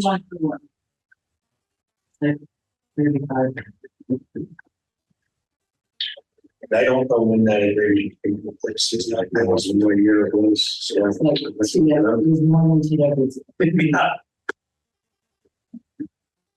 So Jim, you would think of using forecasting usage on this different amounts, but maybe 6,000, something like that. This kind of thought that we were in black and reducing the prior year. One of the things that happened over the last couple of years is we've had an influx of revenue from the POP project, where they were paying a ton of money in fees. We kept our projection at 75,000, which is what we thought, should be. And regardless of that, knowing that that was going away, that is going away. And so now the catch up is reduced our anticipated revenue in that line item, but also that overpayment for the last 2 years of that is gone. As of fiscal year 26, at some point, they're going to start paying month to month. So that creates a hole. That's one of them. So it's just construction related projects. Yeah, so they rent. Because we don't normally charge $20 a day for parking space, 7 days a week. In terms of our. Right. And that's reflective of that. Like in our Projected loss. Yeah. They paid, or they're anticipating paying fully through March. And then they're gonna look at that, whether they need to recoup some spots or. And some of that will be offset by meter parking, or it'll go back to revenue generating meter parking, but it won't be at the scale of the release. So we would have been in a worse situation over the last couple of years had we not had that construction going on. And now it's starting to hit reality. And I will say, based on the statements are not finally audited, but based on the unassigned fund balance at the end of 2024 that the auditors have provided, plus the windfall and the temporary parking, even with an expenditure of 97,000, we would still have an undesignated fund balance of about 70%. So within the 5 to 10, that's the guidelines for the parking fund. I think an important comment, though, that was made is that today this budget reflects no increase in fines or parking fees. And what it would take to balance the fund is that $97,000. So if that's not acceptable, that level of expenditure, then we would have to replace it with other. So that's the term. Yes. Thank you. So, Colin, I just emailed everybody the expenses not included in the packet. So we had a parking revenue, the expense spreadsheet wasn't included, so that's well, tomorrow at 9, the parking committee is doing its first meeting. Which is including money that we can give. And there's a lot that we can do, so we're planning on getting into all that. Can you update us on what the parking committee is and who's on that and how it's going? Yeah, right now. Can we do their committee reports? Well, I could ask them. I was going to ask them to respond to it. So maybe I'll ask a better question because you guys are here. And that was one of your goals, right? So We were invited to that meeting. We're going to be there tomorrow. Yeah, no, it probably is, there's always been a parking committee in the paper, but. What is the parking? CJ's 8. I like that too. There's another one. Well, so the venue is the downtown business group is looking to inspect. Great, has reached out to town staff to work with them through solutions to some parking challenges that they might have. Okay. Then part of this, our staff and police, I'll get it to them. At the end of the day, this body is to choose how to move forward on the recommendations, whether or not the deeper down section of the slide. This is not necessary.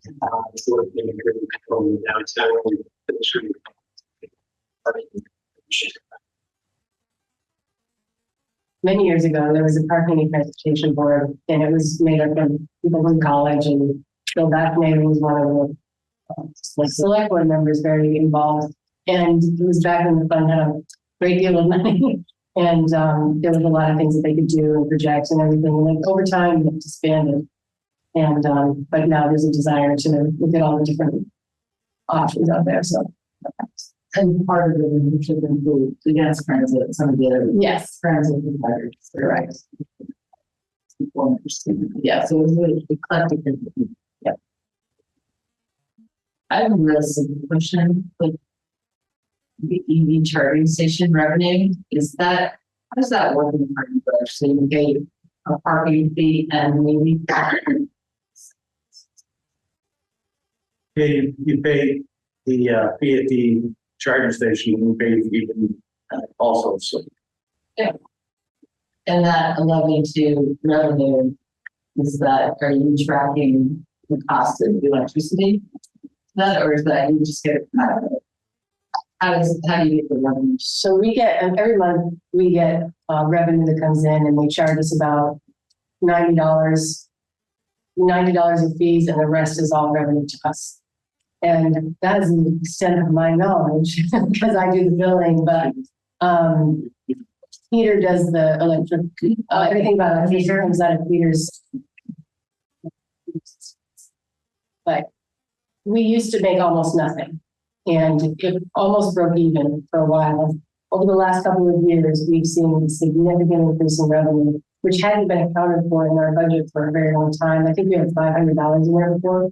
Now it's 11.2, and it's just it's getting used, and we're seeing the benefit now.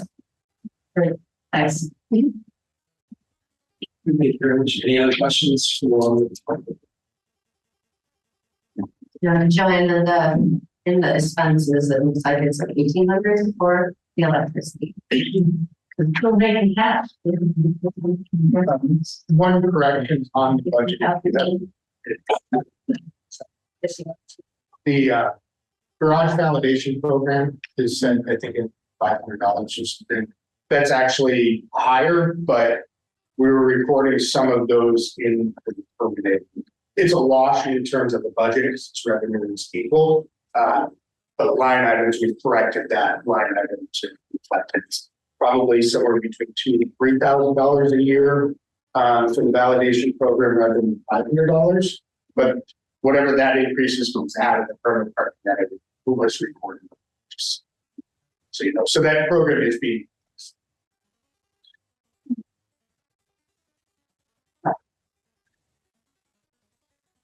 Thank you very much. Appreciate your time, and thanks for all of your time. Thank you.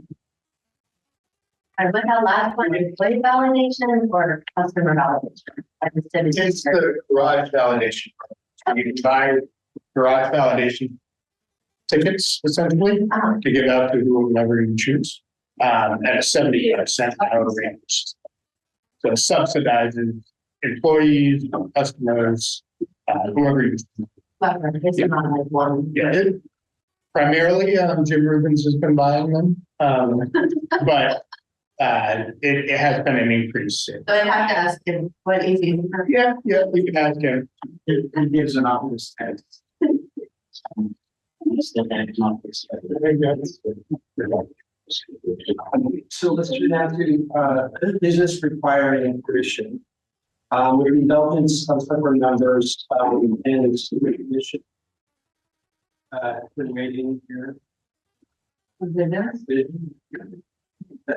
Oh, I'm sorry. Are you getting ready to your topic? No. No. You just hear the member. Oh, I'm here. Members of the walk. Sorry. Got it. Okay. And are there any others here? Yes. Okay. Are you all here to play walk? I'm here to talk about there's some comments about the college and Wheelock Street. Yeah, the second. Yeah. Got it. Okay. All right. Thank you. So we're going to get into that. Yes, we're going to get into that. Yes. Nice. It's your meeting. Oh, yes, absolutely. Yes. And And I don't know how to do it, but the only input I would have is, one student crosses, a car's about to go, another student crosses, a car's about to go, another, and so you have, 6 students over the course of 3 or 4 minutes that hold up lots and lots of traffic. And it's super frustrating. So I don't know. I will offer the 2 observations. One is I've stood out there and tried to observe human behavior, and I will say that it's not age limited. Yeah, you're right. I should say pedestrians. You're right. And the second is that there's been a little bit of construction on that corridor that is also creating a hiccup. Yeah. And funneling people to that crossing in a way that I think once the improvements are made will change. It is, it was helpful for me to go and stand and observe. I do think that there are, I don't know. College town. It's a college town, but there are some other opportunities to try to figure out how to change the volume of pedestrian traffic. It is, though, in that location, I think feels like it's part of the campus. You have residents on one side, you have athletics on one side, you have residents on the other side. It is an issue. But I think we've had, the south side sidewalk's been closed for 2 years. So that should relieve some of the crossing because people will cross at the mid-block. But you haven't had that opportunity. It's almost like asking for a little consideration. Well, yeah, I mean, that goes. Let a car through every now and then.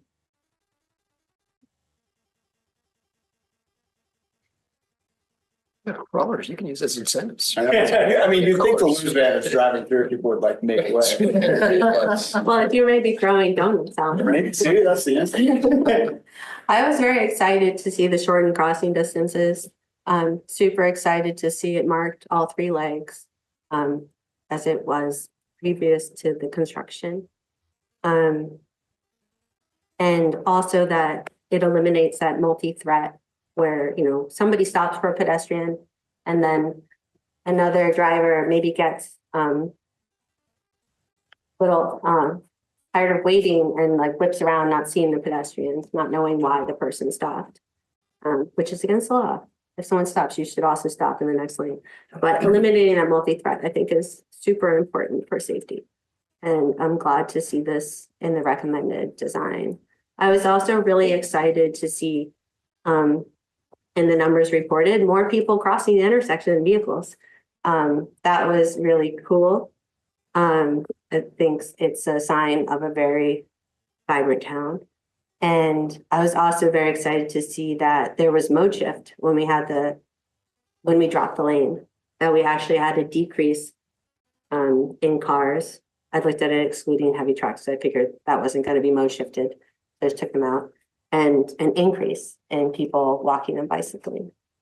I guess my concerns are, I get a lot of questions about scooters. I get a lot of questions about how can I bike safely? And I'm kind of concerned that we've created the problem that we've identified, like we already had the problem, but it's almost like accentuated in this, where you're in a bike lane and then you're suddenly running into a curve. Like we got that at RMS, we have that later. You run into a parked car and other places. And so that westbound bike lane just ends. So that's a concern to me. And I would love to provide connectivity for people so that they didn't feel like they had nowhere safe to go and it was inviting to ride. And then I also just had some questions. I really love the raised crossing at Dartmouth Hall. And now that It snowed a couple of times on it. I was wondering how it was to clear. It's always been beautiful when I've gone across it. And I quite love it. I love the accessibility aspect. I love that it really announces that it's a pedestrianized space, and that improves safety dramatically. And I love that I just hear such good things about raised intersections. Miami of Ohio has one at an intersection that they say is busier than this.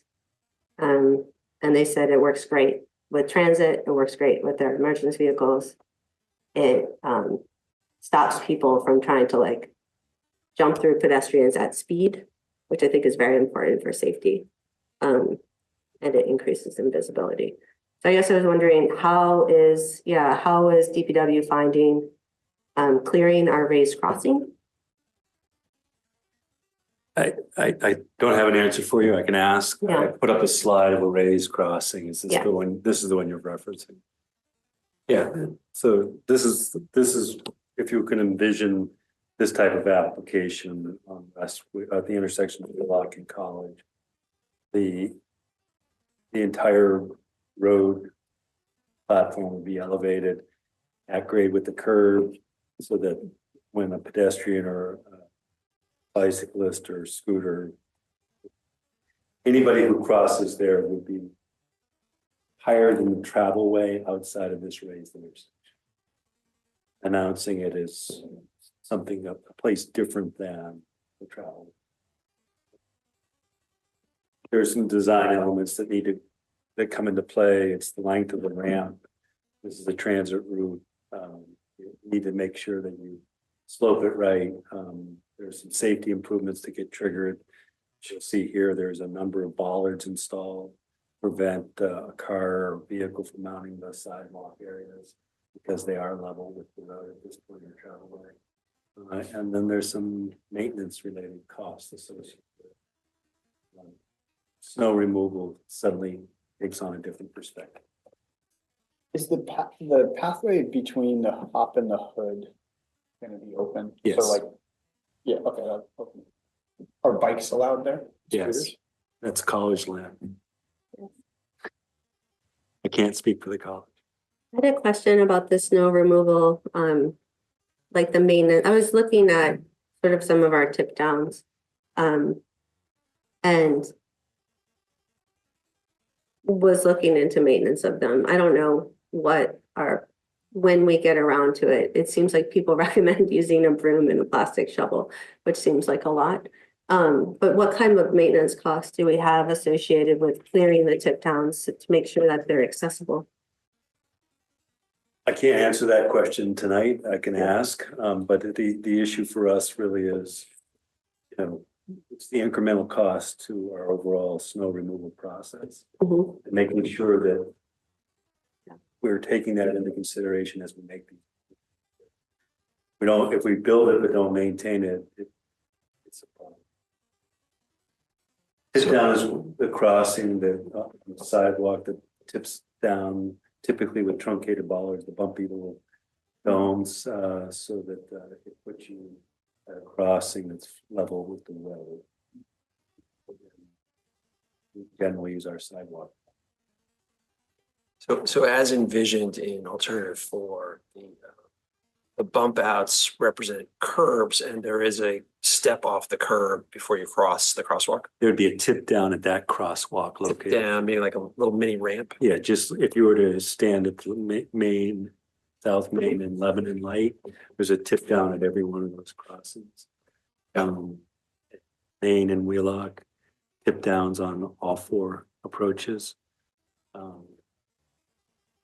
With truncated domes, which are ADA compliant. So by law, when you're crossing the crosswalk on a bicycle or a scooter, are you meant to be walking or can you ride? So I will say that I'm a biker, I'm a walker, I'm a runner, and I'm a driver, and I don't represent any of them as a group. if a light phase turns to a pedestrian phase and I'm on my bike, I will go through the intersection on my bike. I don't dismount and walk it. I think the law would require me to dismount and walk it. I do yield to the pedestrians. And that's my practice, but I don't speak for all bicyclists. When I'm walking, I wait for the light phase and I cross. Just as a safety issue, a little further down off of Observatory Hill, I have observed, and I'm sure you have too, people whip down that hill and they go right across the intersection, and sometimes they don't look. It scares the heck out of me as a driver because they're just, I mean, it's very dangerous. And I just know that, you know, you often get bike traffic off the green, and whatever we can do to make sure that there is proper safety being taken to, it's just, it's a negotiation process, but I think that there needs to be a distinct transition that, hey, now I'm crossing a road and I need to watch out. I'm not sure how you convey that, but I think it's important because you can get going really fast. You know, the same thing off of where Dartmouth Hall is, you can, you know, but.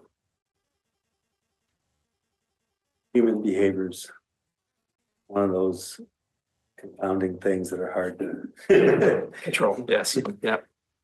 One of the days I was out here, I'll share this with you. One of the days I was out here, I crossed at this intersection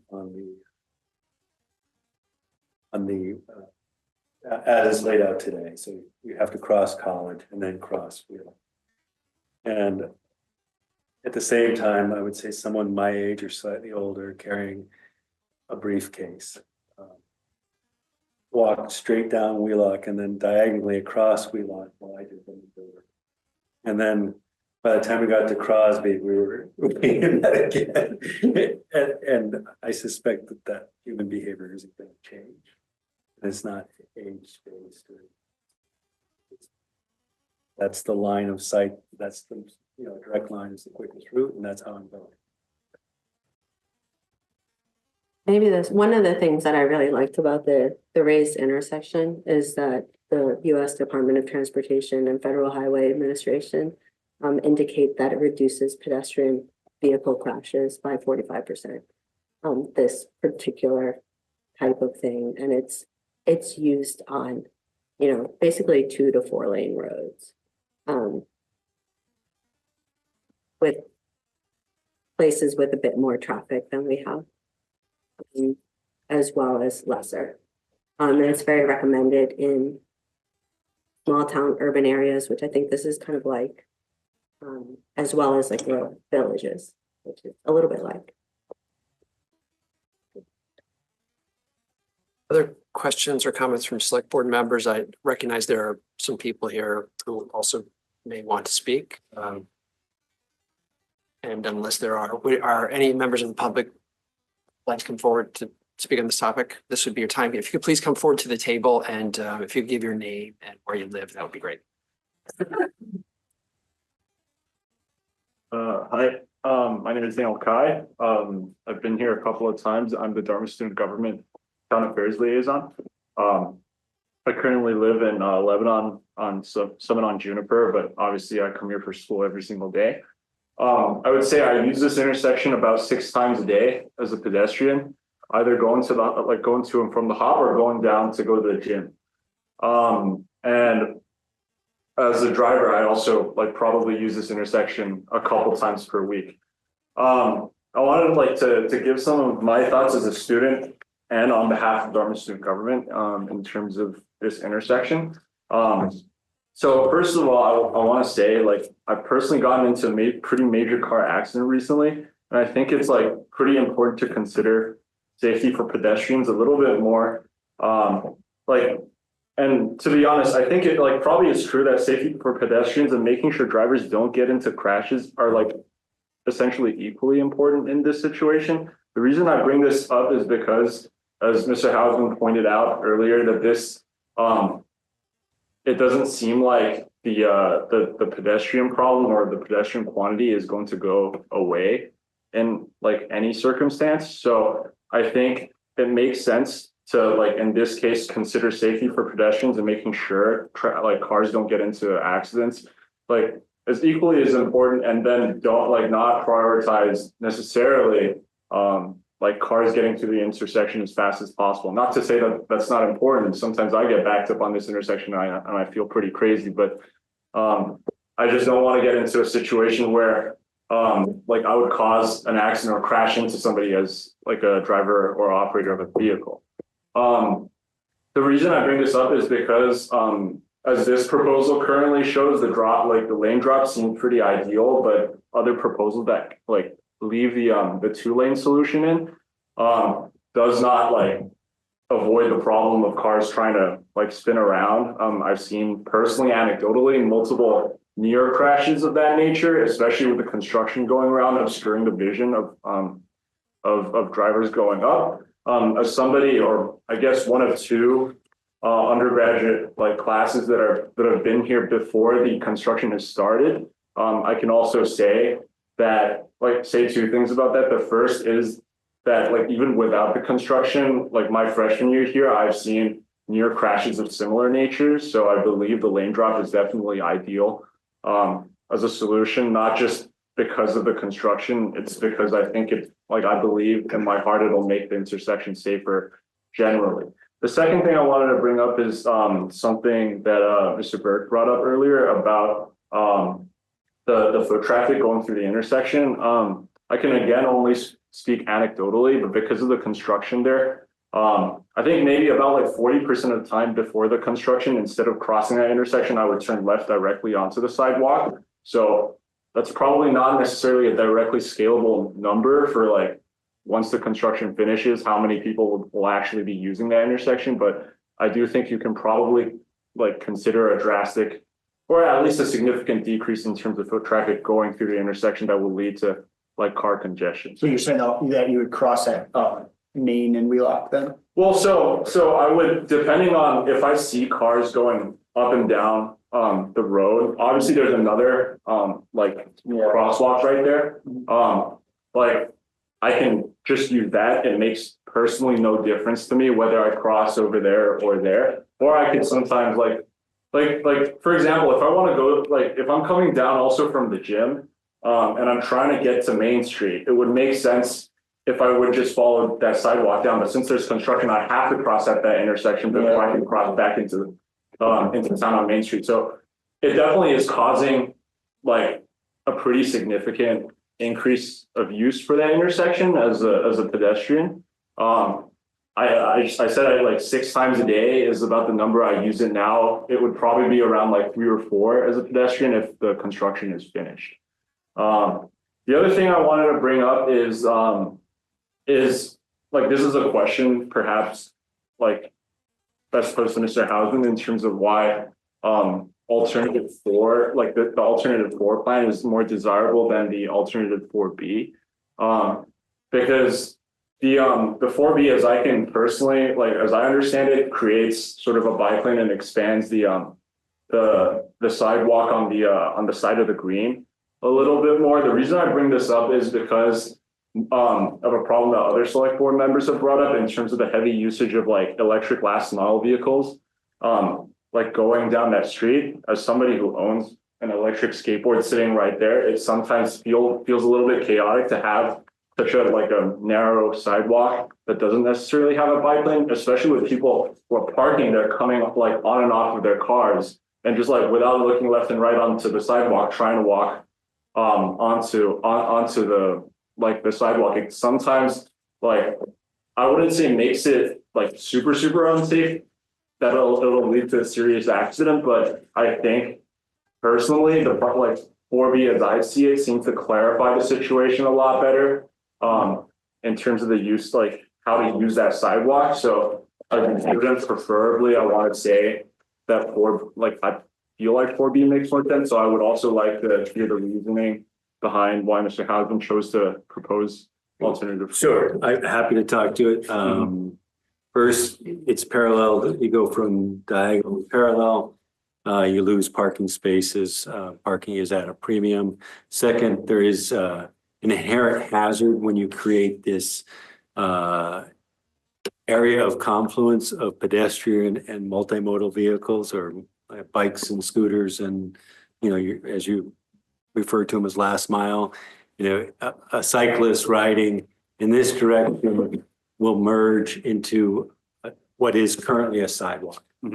And it is we don't have a leg that goes beyond this in any direction. And what you want is consistency in your approach so that people using it understand how it's going to be used. Without that, you create this anomaly where you're pushing pedestrians and bicyclists for this very short window to address that.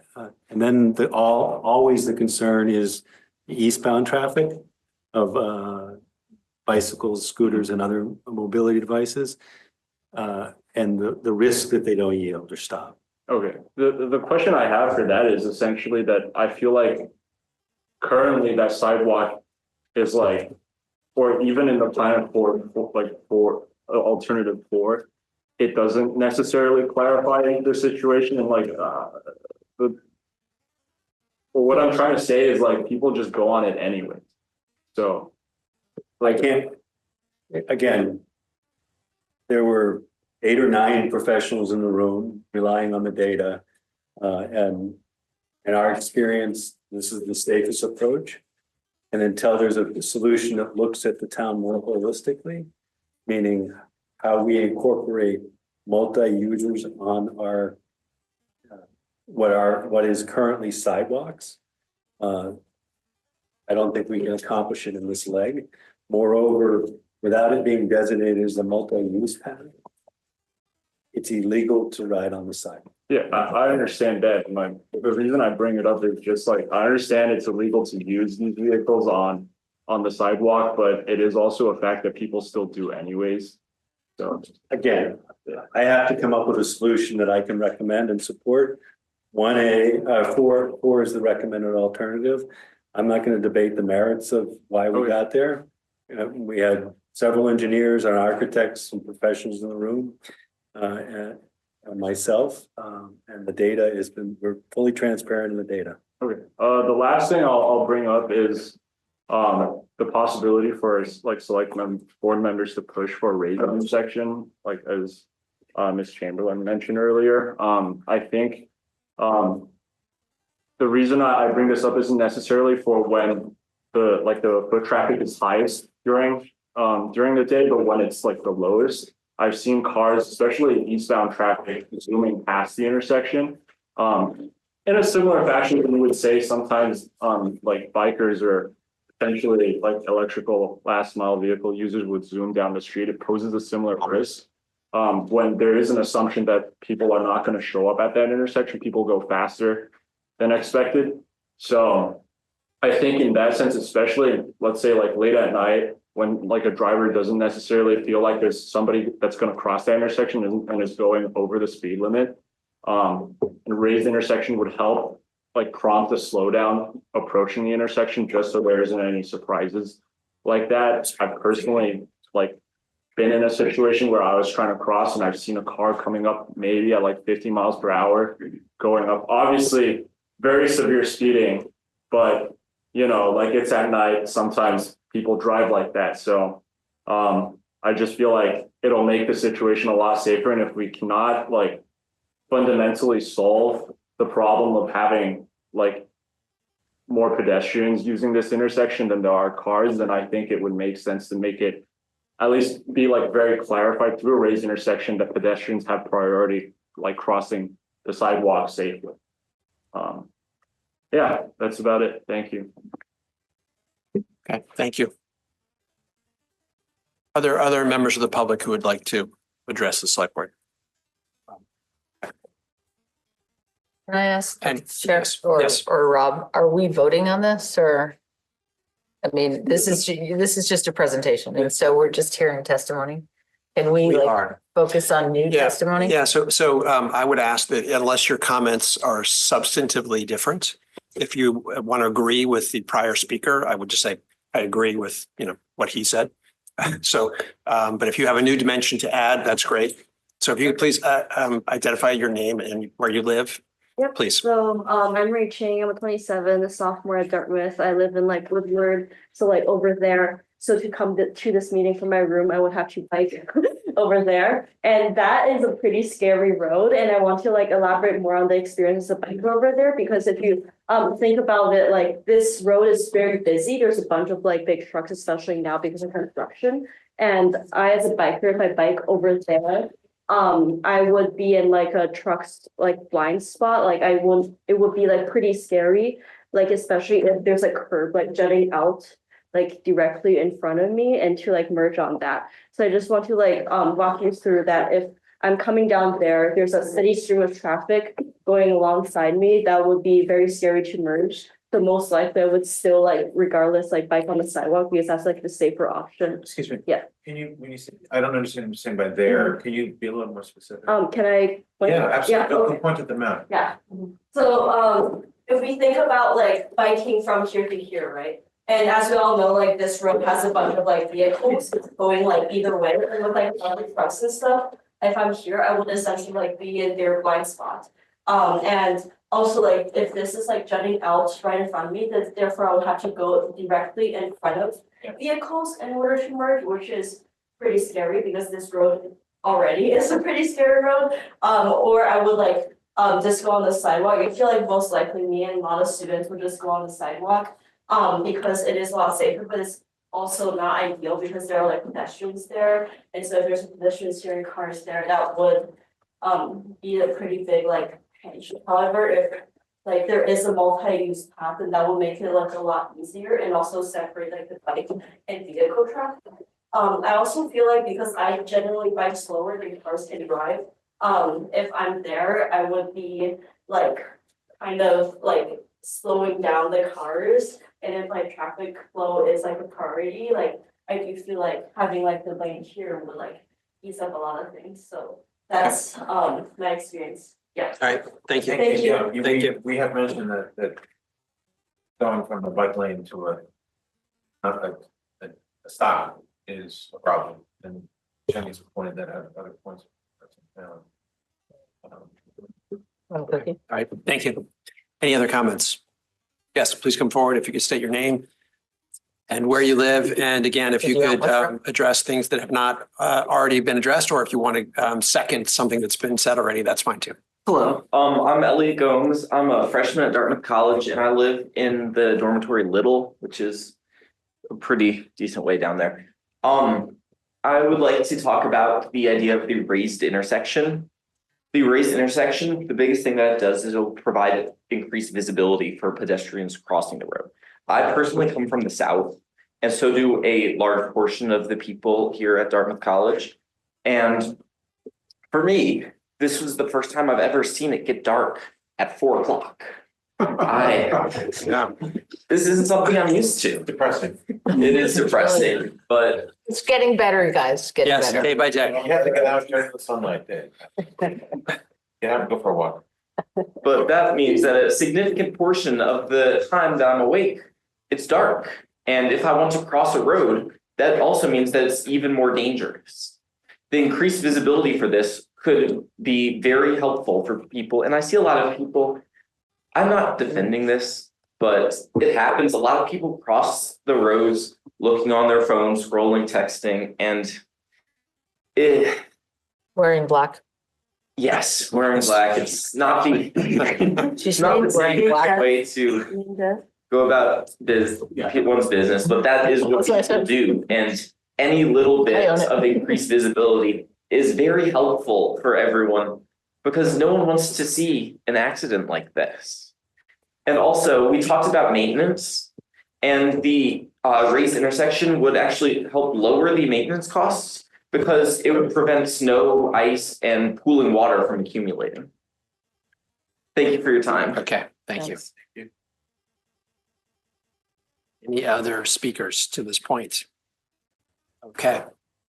Please, again, state your name, location, and anything that hasn't been said already. Perfect. All right, I got here a little bit late. My name is Chris Miller. I live at the top right corner up there in Zimmerman. I just like to second what Rai Ching said about the bike lane. I also bike there pretty frequently. I'm more of a like a road cyclist though, so I'm going pretty fast. And I've definitely had a couple times where cars were turning in and they either didn't see me or they like nearly hit me, and it was like, okay. So that's always kind of a point of contention that I'd like to avoid or generally try to avoid when riding. And then also just on the way here in support of like more lighting in the raised intersection, I was crossing the crosswalk in front of the Pine, actually, the one that's already there that juts out. And there was like a car that just like didn't slow down at all. And so I think, you know, for raised crosswalk and more lighting, it'd be great to, you know, get them to slow down. Across. Okay, thank you. Yes, and one more. Yep. Hello, my name is Kevin Hogan. I am a Dartmouth BE student who graduated last year as class 24. I live on 39 South Park Street, so over by the co-op. I'm currently working with Ms. Chamberlain on a project for designing Wheelock Street, and so I'm curious, when you guys talked about like when you were laying an alternative for, I know you said you considered a whole host of reasons. So was the decision-making process more holistic, or were there specific axes, I guess, or metrics that you guys went through and sort of rated each alternative on? I know you said a couple times you truly believe this is the best decision, and I don't mean to debate the merits of one over another. I'm just more curious about like when the town is considering these types of projects, as another one might be being proposed soonish. Like what's good to know, and what like are the factors that you want to like consider when you're rating each proposed solution, or if it's just kind of based on like, for lack of a better word, vibes, like. I don't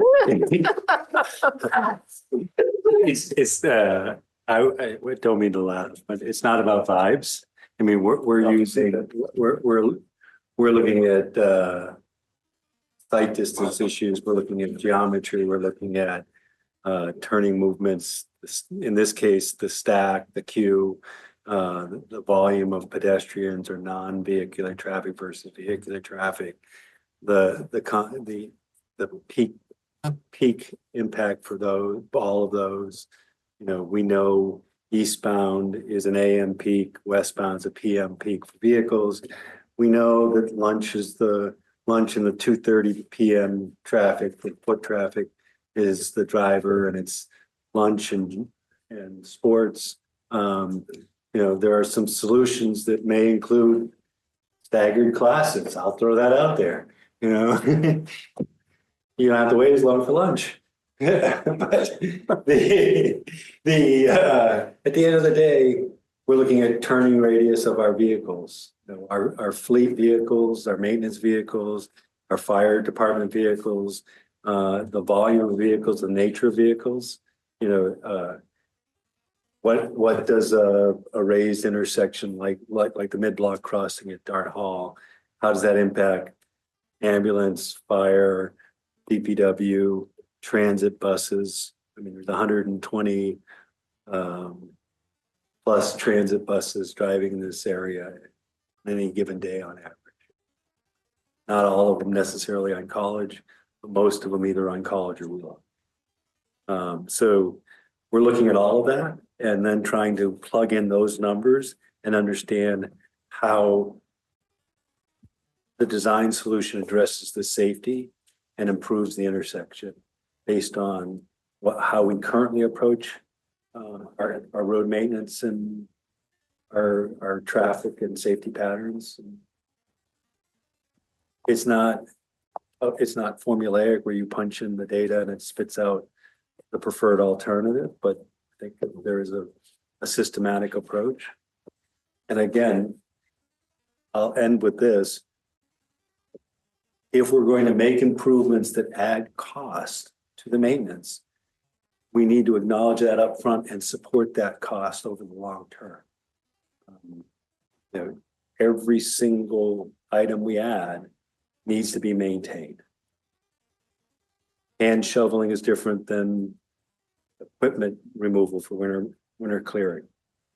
A bollard changes the dynamics in that way. A bus stop, which we have 54 of in town, surprisingly. 54? 54 AT stops. Wow. Doesn't count the campus connector. Each one of those requires a level of service. You know, our current road winter maintenance plan, I point this out, is if school is in session, high school or the public schools, our policy is to make sure there's not more than 3 inches of snow on the sidewalk in an event. If we change that policy, it impacts the school system and whether or not they stay open, for example, in a storm event. So adding a mile of sidewalk adds an hour of winter maintenance. Or we add staff and equipment. So that's the trade-off. And I'm not arguing against it. I'm saying we need to honor the decision that we're investing in it and then fund the support of it long-term. All right. Awesome. That makes sense. Thank you. Okay, thank you. All right. Any other comments on that topic? We do have other topics to cover tonight, which we should move on to. Unless there's anything else pressing. Oh, I had some questions. It brought up the nighttime a bit. I was just wondering what type of study was done at night? So we did have a lighting analysis done, and part of this will be an adjustment to the lighting plan there. What kind of study was done at night? The Right, traffic, Yeah, the video cameras ran 24/7 from my knowledge. So do we have a sense of the speeds? did we collect speed? I don't know if we collected speed. Because this was the first I heard. I hadn't really been thinking about the speed of traffic at night, so I was just curious if there was. So we have the ability to collect that data. And we do target data collections based on concerns raised. I think that we can certainly see it when the last time it was collected and what the nighttime speed data looks like. Mhm.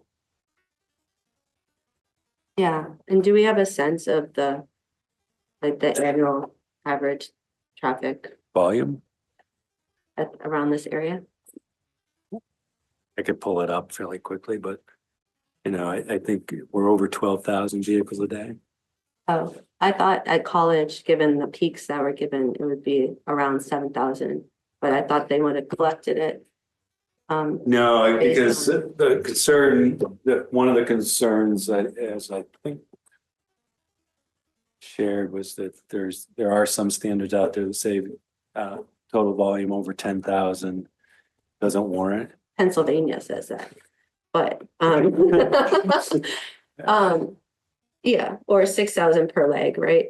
But I think we're only around. Do we have the data? If they did these 24-hour video surveillance, do we have the counts? Because they're only seeing peak counts right here. Or do we know? So can I just jump in for a second? I think as much as possible, we want to raise concerns, but My concern is yes, that a raised intersection isn't being considered because the assumption is that the average daily traffic is higher than it is. So I'm asking whether we have the data. And it seems as though we do, because I just heard that the cameras were run over time, right? And we have the data from NHDOT at different points along this same road. But it drops off considerably after Main Street. So the question is, around this time, what's the averages? And based on sort of the peak data and the peakiness of other parts of the street, my back of the envelope guess would be that it's about 7,000 cars. But it's not seasonally adjusted or anything. But the consultant perhaps looked at this or has the data.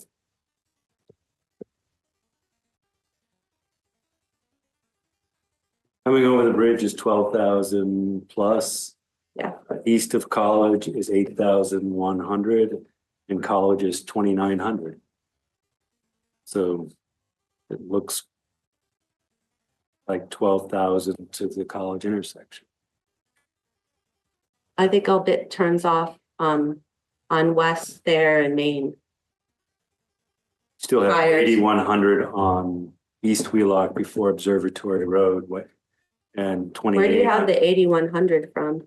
Because I think that was done back a decade ago.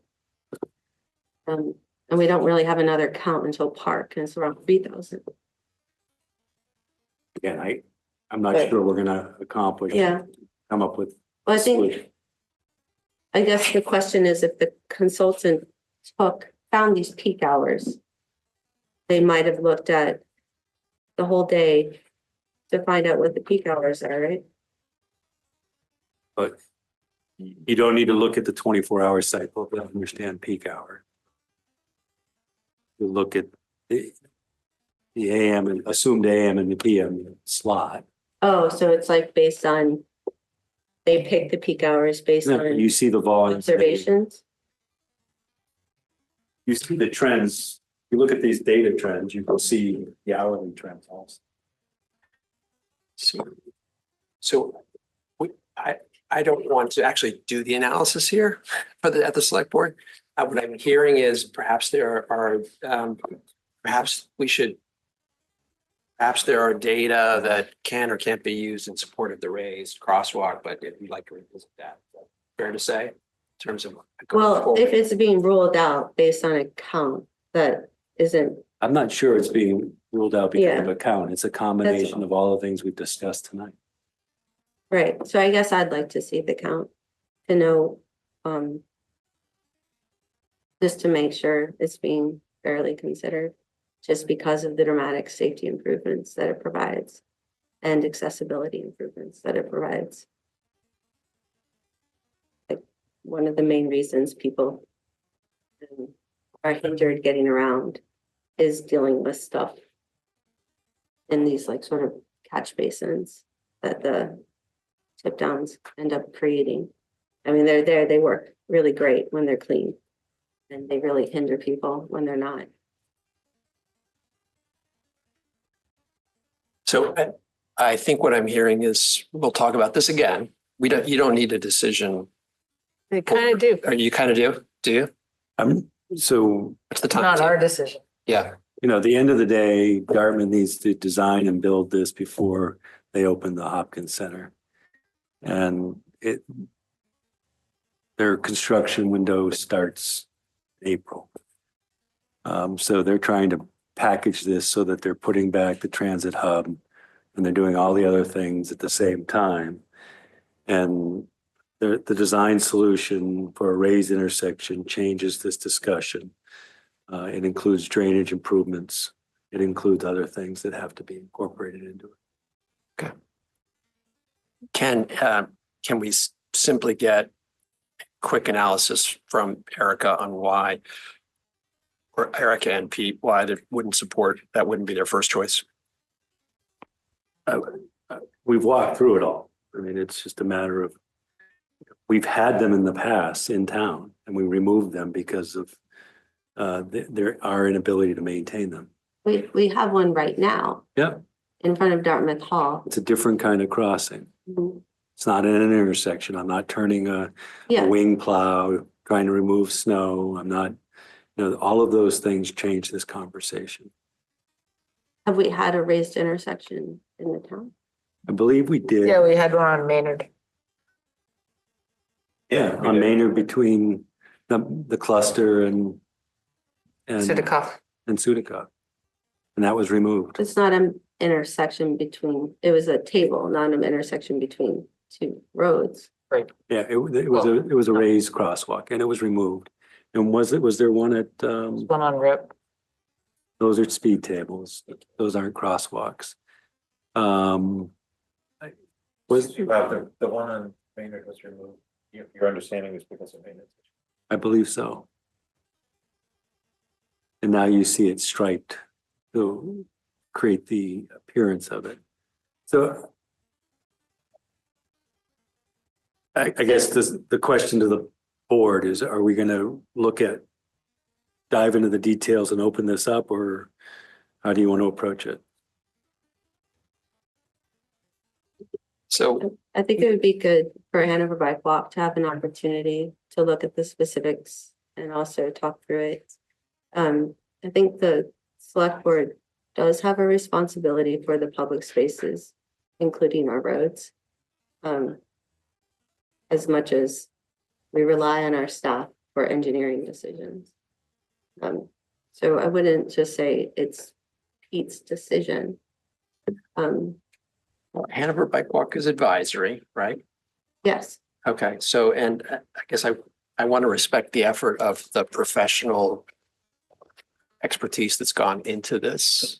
I mean, I was saying, I was thinking that it would be great if Hanover Bike Walk could have an opportunity at our February meeting to review this. I'm happy to present our option 4. I'm not going to present all 5 options and open a conversation on why we ended up where we are, and then have a conversation about whether that was the best decision. You know, if option 4 includes a raised intersection or not recommendation, that's fine, but I'm uncomfortable opening the full discussion up because some of them have to come off the table.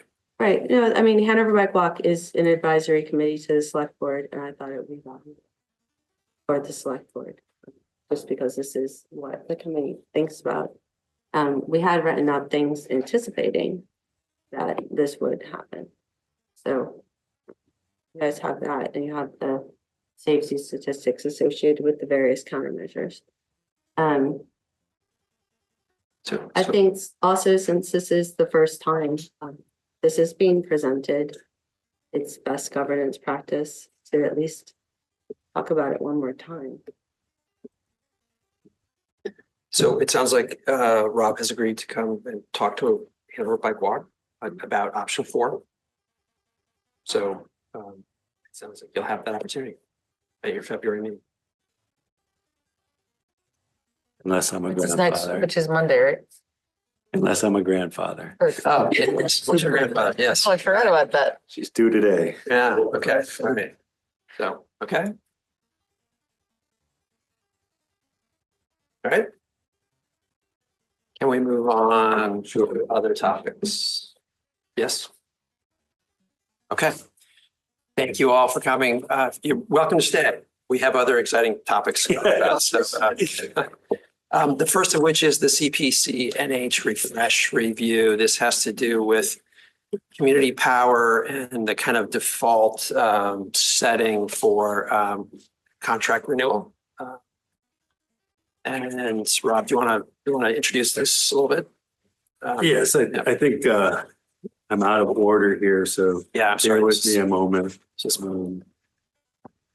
We have a recommendation from Yolanda.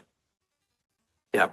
CPCNH has what's known as a new customer refresh program that when the rate by the default utility falls below our base plan, that they want the governing body to authorize them to do the customer refresh. For everyone in the listening audience and to the select board, CPCNH is an opt-out program that assumes that our costs are equal to or less than the base rate of the utility. And for the first time, the base rate of the utility is lower than our base rate. And I should point out that our base rate is not Granite Basic, it's Granite Plus, and it's 33% renewable. I think you'll see in Yolanda's recommendation of support that even though the renewable energy portfolio that's required by the state is a number that seems higher, that appears higher, it's actually lower than by 8% than the established rate. The state has allowed them to go down to 15.9%. So in fact, our Granite Plus renewable portfolio is 33% or double the green power. And the increase in cost is approximately 0.4 cents per kilowatt hour. An expected increase to the average homeowner, those not on solar, is about $4 a year. I mean, $4 a month, with an opt up to 100% green energy or 50% green energy, an opt down to basic, or an opt out. without the renewable, without the renew program, no new customers would be added to the Hanover aggregation program. So we're asking you to support our commitment to 100% green energy and support the recommendation of your energy committee, which is to go with Granite Plus and allow for the new customer refresh.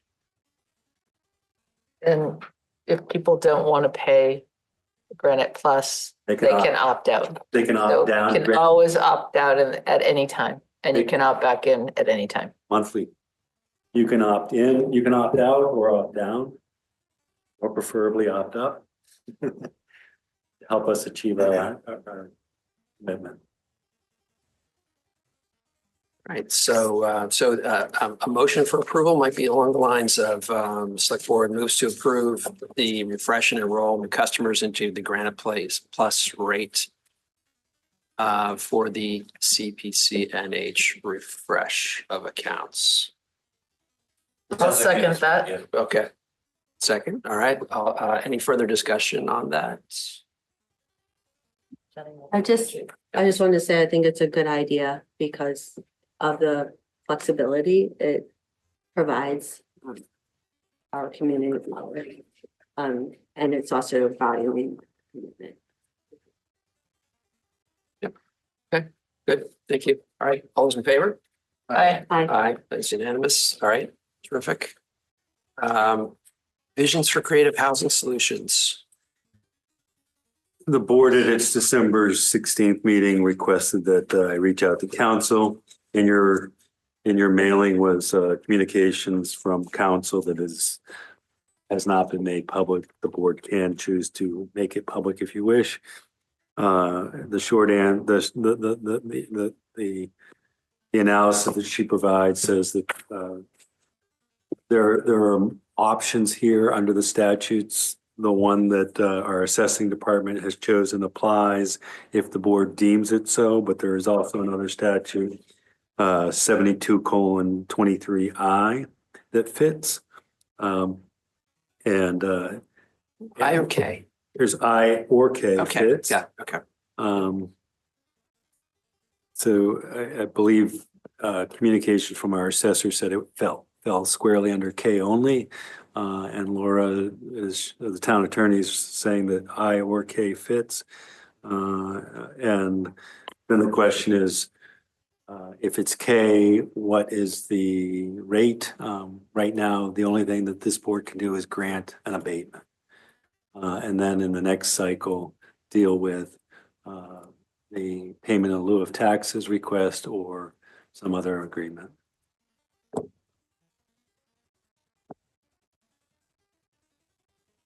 I'm fine with abating it.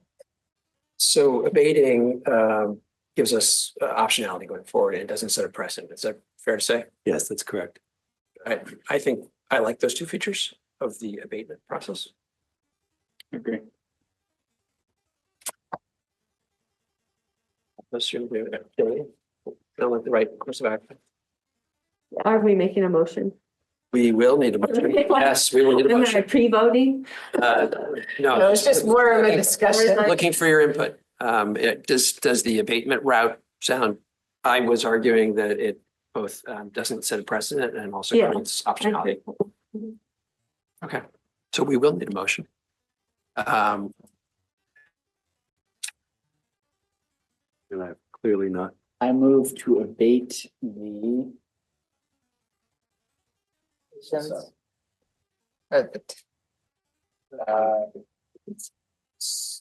half. Right? I move to abate the second half tax. No, just full year. Full year tax bill. For the Visions property. South Park. Okay, under 7223. Okay. 7223. Okay, terrific. All right, is there a second? Second. Second, all right. Any further discussion? No, seeing none, all those in favor? Aye. Aye. Excellent. Okay, Thank you. all right. Let's move on to second reading and proposed adoption of complete streets policy. The one thing that wasn't clear to me in the packet was it wasn't really a red line. How different is this than what we? No changes. No changes. Okay, all right. Well, that makes it easy. Okay. All right. Is there any select board desire to discuss again the complete streets policy? No. I think it's a good idea.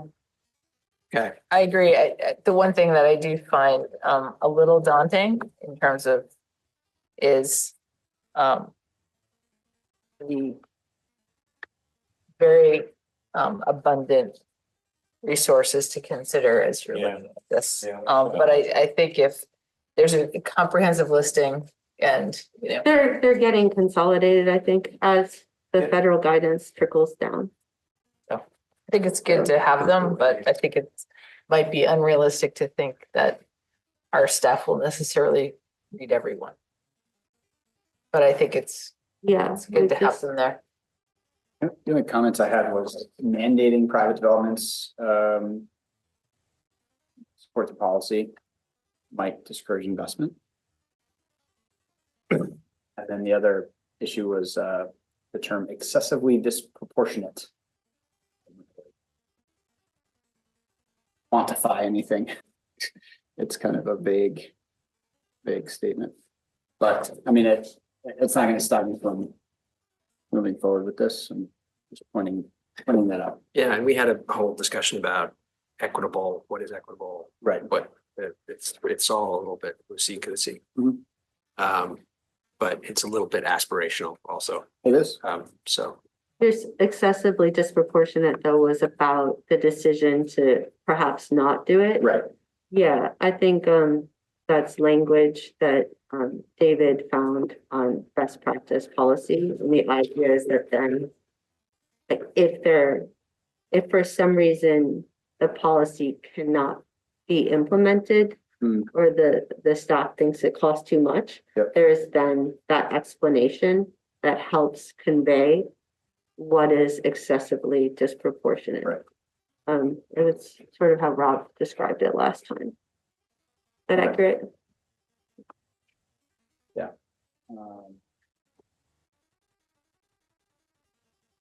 I don't know if you remember when NHDOT did it, they talked about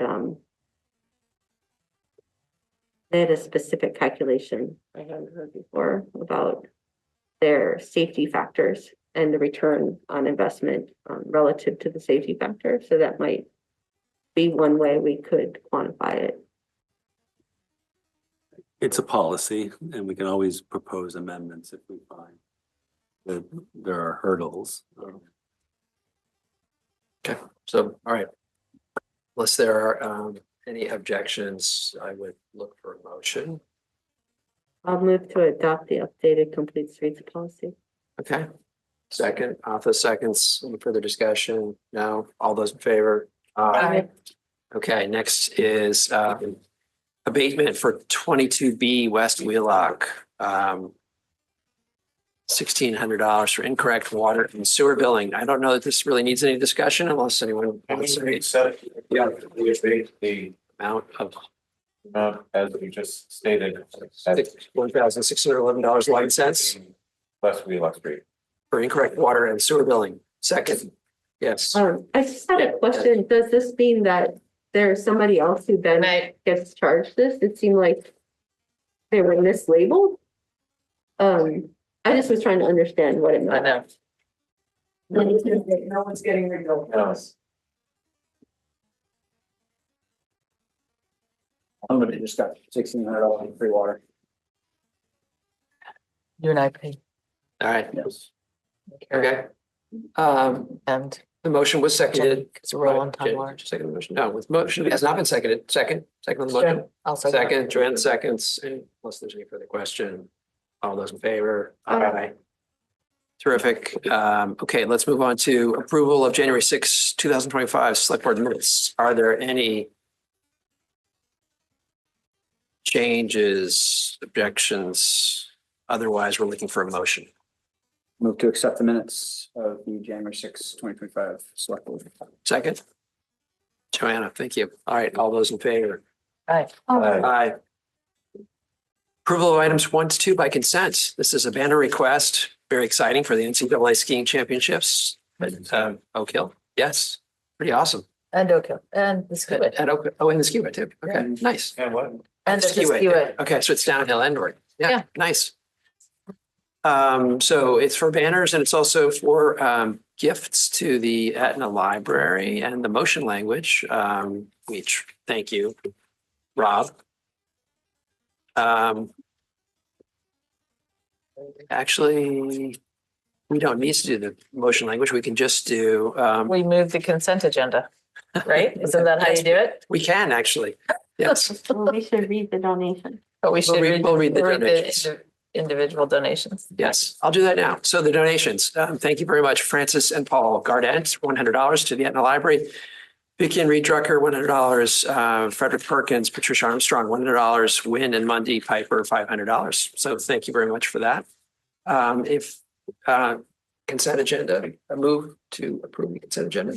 Second. All those in favor? Aye. Aye. Fourth. Thank you. Okay, terrific. We now move on to town manager comments and select board. Rob, anything that you want to add at this time? Sure, just a quick update. For everyone, the search for the police chief is moving forward. We have convened a community panel. That community panel consists of 10 members at this time. It's a diverse group. And we will be interviewing 4 finalists on the 4th of February. The results will be reported back to you. And as we move forward, the final candidate will have the opportunity to meet with the select board. 4th or the 6th? The 6th, I'm sorry. 6th. Yeah. Merging all the dates in my head. So that process is moving forward as we speak. Okay. That's the only thing I have to report. Thank you. Committee reports.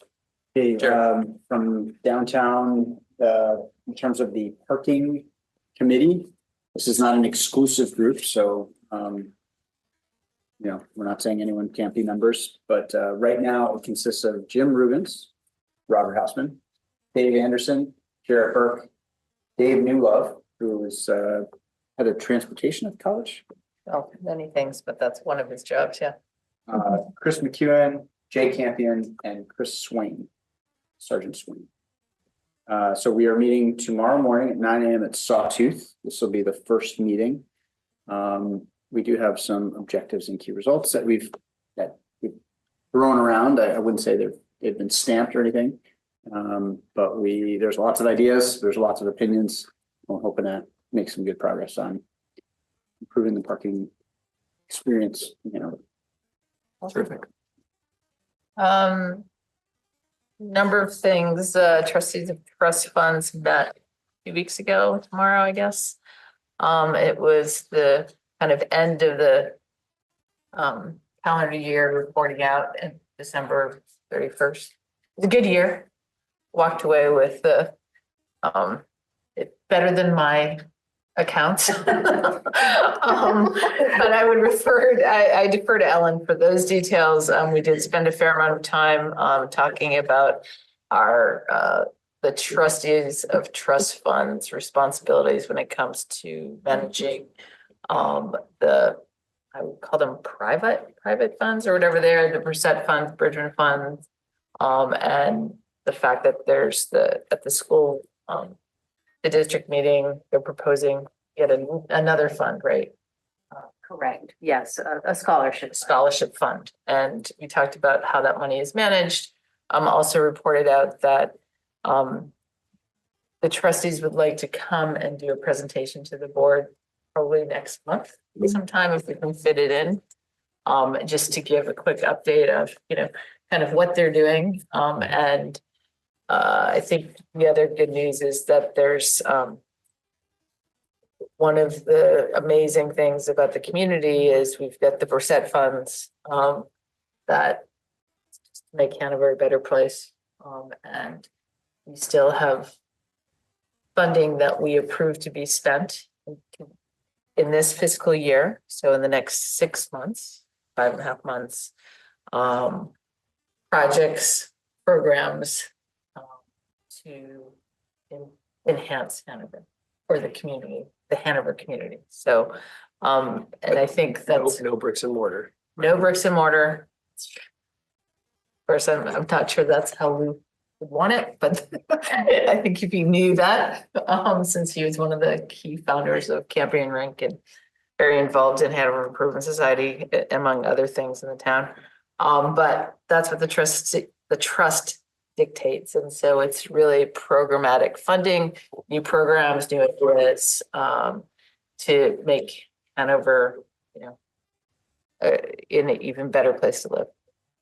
And then the trustees they have very strict kind of formula in terms of what money in these endowments can be spent on, or how much money can be allocated to the town or the greater community for funding these kind of programs. And the Bridgman Fund, I think this year that's for the school district, has 75,000.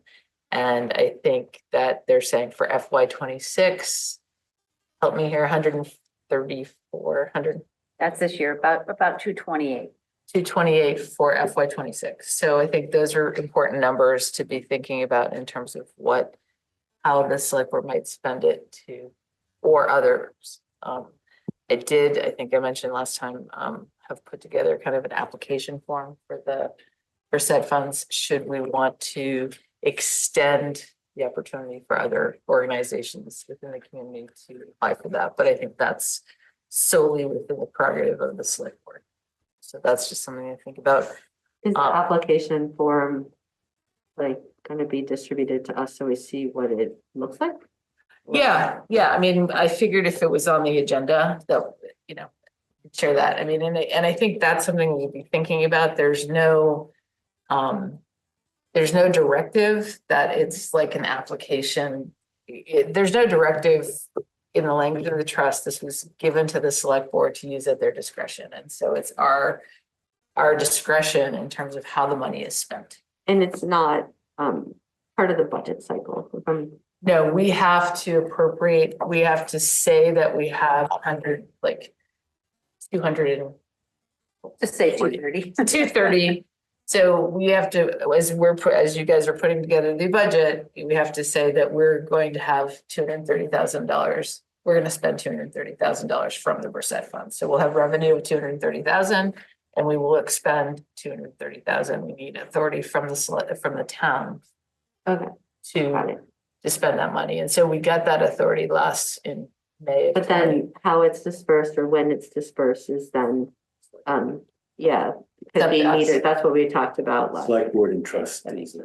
Yeah. So the select board makes the decision and basically the trustees, it's their job to make sure it's within the parameters of the trust language. And so instead of kind of guessing what the trust language is, the idea is that we put together a couple page, very basic, hey, what is your program? How does it enhance the town, the community in a broader sense?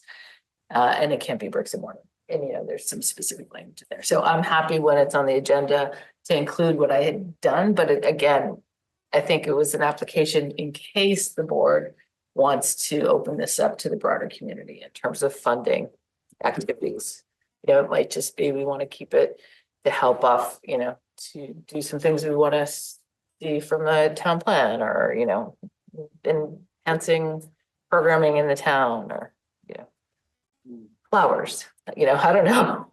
So, but I think I would say looking to the staff as we're looking at this budget cycle, if there's specific things that kind of fit the parameters of Brissette, I think that would be, in my mind, that would be a good place to start, and then we can go from there. And then finally, sustainability committee. You started talking, I thought you mentioned the Bridgman first, but the numbers you talked about were the Brissette, right? Yeah, Bridgman is for the school district. Yeah, so it's just making sure. Yeah, Bridgman is a school district. Thank you. And that's funding for K through 6th graders. that program. Sustainability committee met, spent a bunch of time talking about the coalition energy stuff, talked a lot about Earth Day and doing Earth Week and kind of doing it with other communities in the college to kind of have a robust week to celebrate Earth Week in April. And Parks and Rec. And the community. They had a very successful styrofoam and Christmas lighting recycling day on Saturday. They had 2.5 big trucks full of styrofoam. It was pretty amazing. It was incredible. And it seemed like there was another. They weren't really keen on the school board putting in the budget that they're thinking about the e-buses. And I think they're still hoping that e-bus is adopted. And then they're really excited about the sustainability coordinator that is getting closer. And they're very excited to be doing a student project with Dartmouth where they're going to be benefiting from all the stuff that Dartmouth's learning about their geo-exchange project and seeing how they could evaluate clusters of Hanover homes. That's an exciting new project that they're getting going. And there was a Howe Library, that was a very busy week, Howe Library Corporation annual meeting on Thursday. And have a facilities meeting coming up just to have the facilities thereof. That's it. Okay, Hanover Finance Committee held a meeting. When was that? January 16th. And it was primarily focused on the school budgets, but the one overlap point was the middle school sports. So we didn't talk about that previously, so I think you got the gist of that. That's it. Nothing report. The Conservation Commission did not respond to. Jenny? Trescott? No, that's a couple times a year. Yeah. Well, we had the CIPC last Friday, and regarding the select board, the big issue is when does the CIPC when do you guys want them to present? So that's a question. And they have a draft of the proposed program that has like 18 legacy projects, which are really sort of what we tend to think about as capital reserve that are often funded by capital reserves, and they tend to be equipment replacement programs. And sort of 2 new kind of big studies from DPW on stormwater and sewage capacities. Yeah, so the big question is, when do we want to have the CIPC here? Real soon. Real soon. And we actually heard about a lot of the capital replacement stuff that's in those 18 today. We heard about a number of them. And then, yeah, we kind of approved a draft and we're putting a couple extra details in there. In process? We approved a draft and the details to be added, and our chair was going to add this. So we'll have it. We have it. It's ready. We're ready whenever you guys are ready. That's what we've decided. But our chair is going to South America for a month, Yeah. so. So we have to extract the actual ready one from him before he goes. Right. But we'll be ready. Yeah, no, but that work is So we can an evolution. We can do that calendaring now, or you guys can think about that while going to the planning board. The planning board is thinking a lot about what type of zoning changes we can move forward with that will provide some housing opportunities. While Opticos and town staff continue to work on a more comprehensive zoning reform. And the big news, we have to do a big thanks. Ian Sims retired from the planning board. He's going to be dedicating a lot of his time to running Osher, so we wish him luck there. But I think it was 17 years, is that right? That's what I had. I didn't write it down, but that's what I was recalling. Anyway, he's been on the planning board a really long time. Catherine Reiki has stepped up to serve. So we thank them both for their service, and particularly Ian for his long service. And then Hanover Bike Walk had its first walk audit, and it was really interesting.